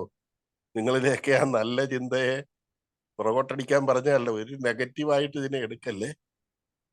കുറച്ച് ദുഷ്കരം തന്നെയാണ് കേട്ടോ. ഇനി ഞാനിതിനെ അതിജീവിക്കുകയാണ്. ഇവിടെ കിടന്നുകൊണ്ട് ഞാൻ ചിന്തിക്കുമ്പോഴും അങ്ങനെയല്ല. ഞാനൊരു കംപ്ലീറ്റ് സമയവും ഏതെങ്കിലും കാര്യങ്ങൾ എൻഗേജ്ഡ് ആണ്. ഇപ്പോഴും ഞാൻ ധാരാളം കാര്യങ്ങൾ എഴുതിക്കൊണ്ടിരിക്കുന്നു. എല്ലാ ദിവസവും രാവിലെ നിങ്ങൾക്കും ചിലർക്ക് കിട്ടുന്നുണ്ടാവും. പോസ്റ്റ് ചെയ്തുകൊണ്ടിരിക്കുന്നു. ഒരുപാട് കോണ്ടാക്ട് ഉണ്ട്. ഒരുപാട് ആളുകൾ വിളിക്കാറുണ്ട്. അവരെയൊക്കെ ആശ്വസിപ്പിക്കാറുണ്ട്. ഞാനിപ്പോ ഈ ക്ലാസ്സിനും വേണ്ടിയിട്ട് ഇതൊന്ന് റിയാക്ട് ചെയ്തെന്ന് മാത്രമേ ഉള്ളൂ. വളരെ വിഭിന്നമാണ്. അപ്പോ നിങ്ങൾക്ക് ഇങ്ങനെ ഒരു ഘട്ടത്തിലേക്ക് വരികയാണെങ്കിൽ, വരാതിരിക്കട്ടെ, വരികയാണെങ്കിൽ തീർച്ചയായിട്ടും കുറച്ചും കൂടി ശക്തി സംഭരിക്കേണ്ടതായി വരും എന്ന് തന്നെയാണ് എനിക്ക് പറയാനുള്ളത്. ഞാൻ ഈ പറഞ്ഞതിൽ നല്ല അർത്ഥം മാത്രമേ എടുക്കാവുള്ളൂ. നല്ല രീതിയിൽ എനിക്ക് ഈ വീട്ടിൽ നിന്ന് പരിചരണം കിട്ടുന്ന ഒരുപാട് സൗഹൃദങ്ങൾ, ഒരുപാട് സുഹൃത്തുക്കൾ ഉണ്ടായിട്ട് പോലും എന്റെ സ്ഥിതി ഇതാണെങ്കിൽ ഇതിനേക്കാൾ ഏറെ ദുഷ്കരമായി കിടക്കുന്നത്. ഞാനും എന്റെ നടക്കാവുന്ന കാലത്ത് ഓരോ വീട്ടിലൊക്കെ പോയി പാവപ്പെട്ട രോഗികളെയൊക്കെ ആശ്വസിപ്പിച്ചിട്ടുണ്ട്. നമ്മൾ ഇതൊക്കെ സഹിക്കുക, അവരുമൊക്കെ ഒരുപാട് കഷ്ടപ്പെട്ട് ജീവിക്കുന്നതല്ലേ, അതിന്റെ ഇടയ്ക്കാണല്ലോ നമുക്ക് വേണ്ടി സേവനം ചെയ്യുന്നത്. ചിലതൊക്കെ വീഴ്ച വരും എന്നൊക്കെ പറഞ്ഞ് അവരെയും ഒക്കെ നമ്മൾ ഉപദേശിച്ചിട്ടുള്ളതാണ്. പക്ഷെ നമ്മൾ ആ യഥാർത്ഥ റിയാലിറ്റിയുടെ നേരെ മുന്നിൽ നിൽക്കുമ്പോൾ അവിടെ ഉണ്ടാകുന്ന ഫീലിങ് ഈ നിർദ്ദേശത്തിനും അപ്പുറമാണെന്നുള്ളതാണ് എൻ്റെ ഒരു വിനയപൂർവമായ ഒരു തോന്നൽ. ഇത് നിങ്ങളെ ആരെയും പിന്നോട്ടടിക്കാനല്ല, എന്നെ കുറ്റപ്പെടുത്തുകയും ചെയ്യല്ലേ എന്നുള്ളൊരു അഭ്യർത്ഥനയോടുകൂടി ഞാൻ നിർത്തുന്നു. സാറിന് ലഗന്നാൻ സാറിൻ്റെയും ജോർജ് സാറിൻ്റെയും റോയ് സാറിൻ്റെയും അൻസാരി സാറിൻ്റെയും ഈ സാറുമാരുടെ എല്ലാം ആ വാർദ്ധക്യത്തിന്റെ കാലഘട്ടത്തിലും നിങ്ങൾക്കൊക്കെ സന്തോഷിക്കാൻ സാധിക്കണം എന്നുള്ള അദമ്യമായ ആഗ്രഹം വെച്ച് പുലർത്തുന്നതിനെ അങ്ങേയറ്റം ഞാൻ വിലമതിക്കുന്നു. ദൈവം അനുഗ്രഹിക്കട്ടെ. Thank you. ജോർജ് സാർ പറഞ്ഞ വളരെ കൃത്യമുള്ള കാര്യമാണ്. കാരണം നമ്മുടെ പ്രതീക്ഷകൾ അറ്റുപോകുന്ന ചില സാഹചര്യങ്ങൾ, ഇപ്പൊ സാറ് അഭിമുഖീകരിക്കുന്ന ഒത്തിരി പ്രശ്നങ്ങളുണ്ട്. അതേപോലെ മറ്റൊരു പ്രശ്നവും സാറിന്റെ മുമ്പിലുണ്ട്. അപ്പൊ നമ്മളും പലപ്പോഴും ചിന്തിച്ചു പോയി, എന്തുകൊണ്ടാണ് സത്യത്തിൽ ഇങ്ങനെയൊക്കെ സംഭവിക്കുന്നത്. സത്യത്തിൽ സാറിന്റെ വീട്ടിലേക്ക് കടന്നു പോകാൻ ഒരു വഴിയില്ല എന്നുള്ളതാണ്. ആ വഴി നിർമ്മിക്കാൻ വേണ്ടിയുള്ള ചില ഘട്ടങ്ങൾ ഉണ്ടാകുന്ന പ്രതിസന്ധികളെ കുറിച്ചൊക്കെ സാറുമായിട്ട് നമ്മളിങ്ങനെ സംസാരിക്കുമ്പോൾ സാർ പറഞ്ഞത് തീർച്ചയായിട്ടും വളരെ അർത്ഥമുള്ളതാണ്. പിന്നെ ആ അർത്ഥ തലത്തിൽ നിന്നുകൊണ്ട് നമുക്ക് എങ്ങനെ സന്തോഷിക്കാൻ പറ്റുമെന്നുള്ള ഒരു വലിയ ചിന്തയാണ് അവിടെ ഉരുത്തിരിഞ്ഞു വരുന്നത്. അതില് ജോർജ് സാറിനെ സംബന്ധിച്ചോളം സാറ് ചെയ്യുന്ന പ്രവർത്തികൾ, സാർ എഴുതുന്ന ലേഖനങ്ങൾ, ചെറുതാണെങ്കിലും വലുതാണെങ്കിലും ഒത്തിരി കാര്യങ്ങൾ, സാർ എടുക്കുന്ന ക്ലാസ്സുകൾ, ഇതെല്ലാം ഇപ്പൊ ഏതൊരു നിമിഷം, ഇപ്പൊ നമ്മള് കഥയിലുണ്ടൊരു കാര്യം, ഒരു ദിവസം സാറിനോട് കഥ പറയാൻ പറഞ്ഞാൽ സാറത് മാറ്റിവെക്കാത്ത രീതിയിൽ സാർ അതിന് എല്ലാം റിസർവായി സൂക്ഷിക്കുന്ന ആ ഒരു മനോഭാവം, ഇതെല്ലാം നിലനിൽക്കുമ്പോഴാണ് ഇങ്ങനത്തെ ചില പ്രതിസന്ധികളിൽ കൂടെ കടന്നു പോകുന്നത്. തീർച്ചയായിട്ടും നമുക്ക് നോക്കാം. രമാവതി മാം പറയും. സാറേ നമസ്കാരം. നല്ല ക്ലാസ് ആയിരുന്നു സാറേ. ഇപ്പം നമ്മുടെ ജോർജ് സാറ് പറഞ്ഞത് അത് എനിക്ക് തോന്നുന്നത്, നമ്മളിപ്പം വാർദ്ധക്യത്തിൽ ഇങ്ങനെ സന്തോഷമായിട്ട് കഴിയണം എന്നുള്ള ഒരുപാട് കാര്യങ്ങളാണ് പറഞ്ഞത്. പക്ഷെ എനിക്ക് തോന്നുന്നു ജോർജ് സാറിന് എല്ലാവർക്കും, ജോർജ് സാറിന് മാത്രമല്ല, ഈ ലോകത്ത് എല്ലാവർക്കും വയ്യായ്മ ഉണ്ടാകുമ്പോൾ ഇങ്ങനെയുള്ള മനോഭാവം ഉണ്ടാവും.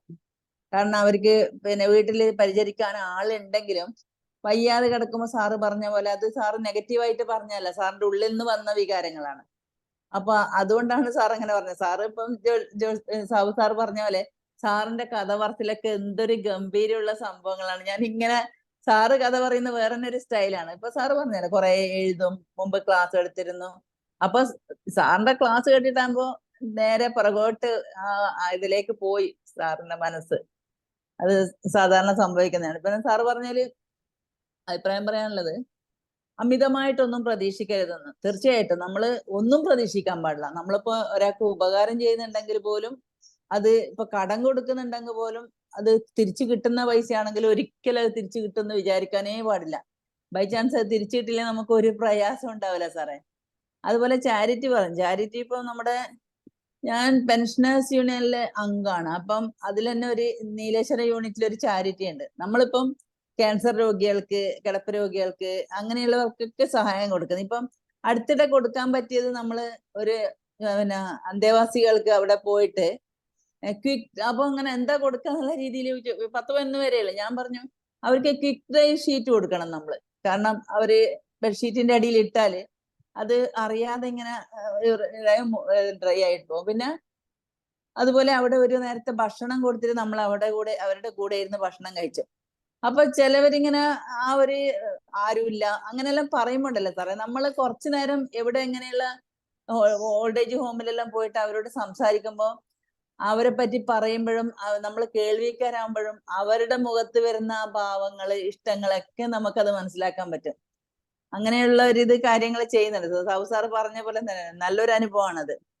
അതുപോലെ തന്നെ പരസ്പരം പൊറുക്കുക, സ്വയം ജയിലിലാക്കാന്ന്. സ്വയം ജയിലിലാക്കുക എന്ന് പറയുമ്പോൾ നമ്മള് പിന്നെ എനിക്ക് തോന്നുന്നു നമ്മള് പ്രായമായിട്ടാകുമ്പോ നമ്മളിപ്പം കുടുംബത്തിൽ ഇപ്പൊ താമസിക്കുമ്പോ നമ്മള് കുട്ടികള്, പേരക്കുട്ടികള്, പിന്നെ അങ്ങനെ മക്കളെ ഭർത്താക്കന്മാരെല്ലാം ഉണ്ടാകുമ്പോ അധികം ചിലവര് വാത്തോരാതെ സംസാരിക്കുന്നവരേക്കാം. അപ്പൊ നമ്മള് സിപ്പ് ലോക്ക്, അങ്ങനെ വായി അധിക സമയം ലോക്ക് ചെയ്ത് വെക്കുക. എന്താ പറഞ്ഞാല് അധികം അഭിപ്രായം അവർക്ക് വേണ്ട.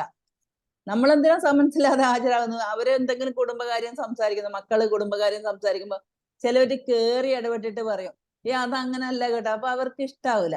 അപ്പൊ ശരിക്കും പറഞ്ഞാൽ നമ്മൾ ആ കാര്യത്തിൽ അങ്ങോട്ട് നോക്കണ്ട. നമ്മളോട് എന്തെങ്കിലും ചോദിച്ചിട്ട് അച്ചച്ച അത് അങ്ങനെയല്ലേ, അത് ശരിയാണ് മോനെ നീ പറഞ്ഞതല്ലേ, ശരിയാണ് മോനെ എന്ന് പറയുന്നതായിരിക്കും ഏറ്റവും നല്ലത്. അതുപോലെ തന്നെ ഇത് അതിപ്പോ ചാരിറ്റിന്റെ കാര്യം പറയുമ്പോൾ ഞാൻ എന്റെ അനുഭവത്തിലുള്ള ഒരു കാര്യം പറയാം സാറേ. ഞാൻ ഒരു 4-5 പ്രാവശ്യം മോളെടുത്ത് UK പോയതാണ്. സോറി, ഇത് ചെറിയ കാര്യമാണ്. അപ്പൊ ആദ്യമൊക്കെ പോയിട്ട് ഞാൻ വരുമ്പോ 2 പെട്ടി സാധനം ഇങ്ങനെ കൊണ്ടുവരാനുള്ള ഇതുണ്ട്. അപ്പൊ മോള് ചോദിക്കും, മമ്മി എന്തൊക്കെ കൊണ്ടുവന്നു പറ, എന്തെല്ലാം വാങ്ങിച്ചു തരണം. അപ്പൊ കുറച്ച് സാധനം തന്നിട്ടാകുമ്പോ ഞാൻ പറഞ്ഞു ഒരു പെട്ടിയിലൊന്നും വേണ്ട. അപ്പൊ അവര് ട്വിൻസ് ആണ് കുട്ടികള്. അവര് ഒരിക്കൽ ഡ്രസ്സ് വാങ്ങിച്ചാല് നല്ല ഒന്നും പറ്റൂല അവരെ ഡ്രസ്സിന്. വേഗം കുറെ വാങ്ങിക്കുന്നതുകൊണ്ട് ഒരുപാട് അവിടെ ഉണ്ടാവും. അവിടെ ചാരിറ്റി ബോക്സിലിടും. ഞാൻ ആദ്യമൊക്കെ ഓരോരോ പെട്ടി ഡ്രസ്സ് കൊണ്ടുവരും സാറേ, ഇവിടെയുള്ളവർക്ക് കൊടുക്കാൻ വേണ്ടിയിട്ട്. അപ്പൊ മക്കൾ പറയും ഇതെന്താ വെള്ളപ്പൊക്കക്കാരൊക്കെ പോയിട്ട് വന്ന പോലെ. കാരണം ഒരു പോറല് പോലും ആ ഡ്രസ്സിന് പറ്റിയിട്ടുണ്ടാവില്ല. നമ്മള് ഇവിടുന്ന് ഇന്നിപ്പോ ഞാൻ ഒരു കുട്ടിക്ക് കൊടുക്കാൻ വേണ്ടിയിട്ട് ഇവിടുന്ന് കുഞ്ഞുടുപ്പ് വാങ്ങിട്ടാകുമ്പോ 600 രൂപയാണ്. ഒന്നുമില്ല, ചെറിയൊരു ഡ്രസ്സാണ്. അപ്പൊ നല്ല നല്ല സാധനങ്ങൾ ഇവിടെ കൊണ്ടുവന്ന് കൊടുക്കുമ്പോ എനിക്കതൊരു സന്തോഷമാണ്. കാരണം പണ്ട് ഡ്രസ്സ് ഇല്ലാതെ ജീവിക്കുമ്പോ ആൾക്കാർക്ക് ഡ്രസ്സ് കിട്ടുമ്പോ സന്തോഷം ഉണ്ടാവില്ല. അത് നമ്മൾ കാണാറുണ്ട്, നമ്മള് വീട്ടിൽ നിന്ന് അമ്മയൊക്കെ എടുത്തു കൊടുക്കുമ്പോ. അതുപോലെ പിന്നെ ഇപ്പൊ പ്രായമാകുമ്പോ വേറൊരു കാര്യം എന്ന് പറഞ്ഞാൽ സാറേ, അതായത് ചെറിയ കുട്ടികളിലുള്ള അതേ കാര്യങ്ങളൊക്കെ ഈ പ്രായമായവരിൽ കാണാൻ പറ്റും ശ്രദ്ധിച്ചാല്. ഈ എവിടെയെങ്കിലും ഇരുന്നിട്ടാകുമ്പോ നഖം കടിക്കുക, വായിൽ കൈയിട്ടിട്ട് ഇങ്ങനെ വെറുതെ വായിൽ വിരലിടുക, നഖം കടിക്കുക. അതുപോലെ വാശി, എന്തെങ്കിലും പറഞ്ഞാല് ഞാനത് ചെയ്തിട്ടില്ല എന്ന് വാശി പിടിക്കും. ചെയ്തതായിരിക്കും പ്രായമുള്ളവര്, പക്ഷെ ചെയ്തിട്ടില്ല. പിന്നെ മറവി സ്വാഭാവികമായിട്ടും അത് കുറെ ബുക്സ് ഒക്കെ വായിച്ചാൽ ആ മറവി എന്നുള്ളത് കുറച്ച് മാറ്റാൻ പറ്റും. പിന്നെ ഭക്ഷണത്തോട് ഒരു കൊതി കാണിക്കുക. ഭക്ഷണം കഴിക്കുന്നവരായിരിക്കും, എന്നാലും നിങ്ങൾക്ക് ഷുഗറാ കഴിക്കണ്ടെന്ന് പറഞ്ഞാല് അത് കുറച്ച് വേണം എന്നുള്ള രീതിയിൽ വാശി പിടിക്കുക. അതുപോലെ കള്ളം പറയല്, അത് ചെയ്തിട്ടുണ്ടെങ്കിൽ നിങ്ങളിപ്പോ ലൈറ്റ് ഓഫ് ആക്കിയില്ലല്ലോ ബാത്റൂമില്, ഇല്ല ഞാൻ ഓഫ് ആക്കിയതാണെന്ന് വാശി പിടിക്കും. പിന്നെ അവരോട് ഒരു കാര്യമില്ല പറഞ്ഞിട്ട്. പിന്നെ കുട്ടികൾ വീഴുന്ന പോലെ തന്നെ വയസ്സാകുമ്പോൾ വീണിട്ട് എല്ല് പൊട്ടുക, ഇങ്ങനെയുള്ള പ്രശ്നങ്ങളൊക്കെ ഉണ്ടാവും. അപ്പൊ കുടുംബ പ്രശ്നം എന്ന് പറയുമ്പോൾ സാറേ, ഞാൻ ഇവിടുത്തെ കൺസിലിയേഷൻ ഓഫീസറായിട്ട് എന്നെ കഴിഞ്ഞ വർഷം തെരഞ്ഞെടുത്തിരിക്കുകയാണ്. ഞാൻ ഇന്ന് കാസർഗോഡ് ഒരു കേസിന് പോയിരുന്നു. അപ്പം അവിടെ വന്ന ഫാമിലി ഈ പറഞ്ഞ പോലെ നമ്മുടെ ആക്ട് 2007 ആക്ട് പ്രകാരം പിന്നെ സ്വത്ത് എഴുതി കൊടുത്തിട്ട് നോക്കിയിട്ടില്ലെങ്കിൽ തിരിച്ചു മേടിക്കാന്നുള്ളതാണ്. എനിക്കതിപ്പം അവരെ രമ്യതയിലാക്കാൻ പറ്റി. പക്ഷെ ഇപ്പം അധികാളും ആ ആക്ട് ഒന്നും മനസ്സിലാക്കുന്നില്ല. ഇപ്പം അത് സ്വത്ത് എഴുതി കൊടുത്താലും മരണശേഷം ആണെങ്കിലും അവർ നോക്കിയില്ലെങ്കിൽ ആരും ഒന്നും മിണ്ടൂല. മക്കളോടുള്ള ഇഷ്ടം കൊണ്ടാണ്. അങ്ങനെയുള്ള ഇഷ്ടം കൊണ്ടാണ് മിണ്ടാണ്ടിരിക്കുന്നത്. ആ ആക്ട് അറിയാഞ്ഞിട്ടോ ഇങ്ങനെ പ്രശ്നങ്ങളല്ല. അതുകൊണ്ടാ കേസ് അധികം വരാത്തതെന്ന് അവര് ആദ്യം പറയുന്നത്. അപ്പൊ അങ്ങനെയുള്ള ഒരുപാട് കാര്യങ്ങളുണ്ട് സാറേ. ഏതായാലും സാറിന്റെ ക്ലാസ് വളരെ നല്ലതായിരുന്നു സാർ. ഇങ്ങനെയുള്ള ക്ലാസ്സാ വേണ്ടത് എല്ലാവർക്കും. Thank you so much. Okay, thank you. വേറെ ആർക്കെങ്കിലും പറയാനുണ്ടോ? രത്നമ്മ ലൈൻ അല്ല, എനി ലൈൻ.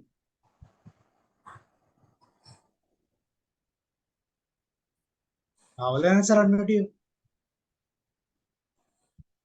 സാർ അൺമ്യൂട്ട് ചെയ്യൂ. സാർ കൺക്ലൂഡ് ചെയ്യൂ.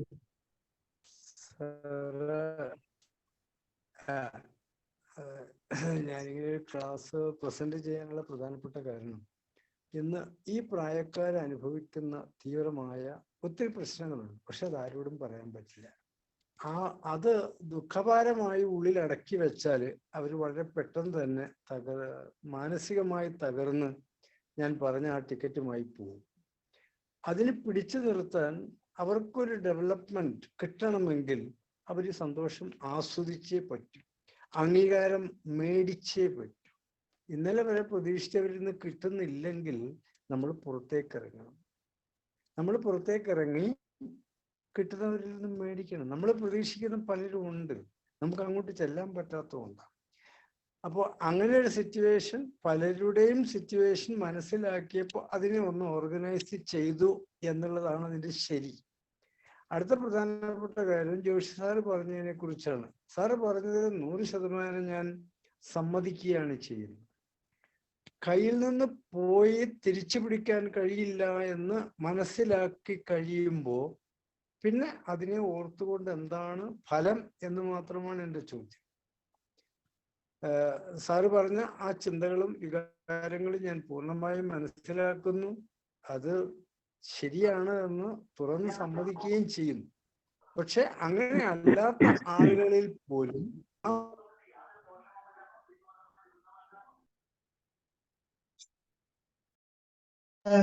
മ്യൂട്ടായി പോയി. സാർ ജോഷി സാറിന്റെ അവസ്ഥയിൽ ഞാൻ പറഞ്ഞല്ലോ, സാറ് പറഞ്ഞ കാര്യം 100% ഞാൻ സമ്മതിക്കുകയാണ്. പക്ഷെ അങ്ങനെ അവസ്ഥയില്ലാത്തവർ പോലും പിന്നെ ഈ മറ്റൊരു അവസ്ഥയിലേക്ക് പോകുന്നത് അവരുടെ കുഴപ്പം കൊണ്ടാണ്. ആ കുഴപ്പം മാറ്റിയെടുക്കാൻ ഇതൊക്കെയാണ് മന്ത്രങ്ങൾ എന്നാണ് ഞാൻ ഉദ്ദേശിച്ചത്. Okay sir. Okay, thank you sir, thank you very much. അപ്പം യെസ്, ഓക്കെ. അപ്പം ഇന്നത്തെ ക്ലാസ് നമുക്കിവിടെ സ്റ്റോപ്പ് ചെയ്യാം. നാളത്തെ ദിവസം നമ്മുടെ ക്ലാസ് മറന്നുപോയി.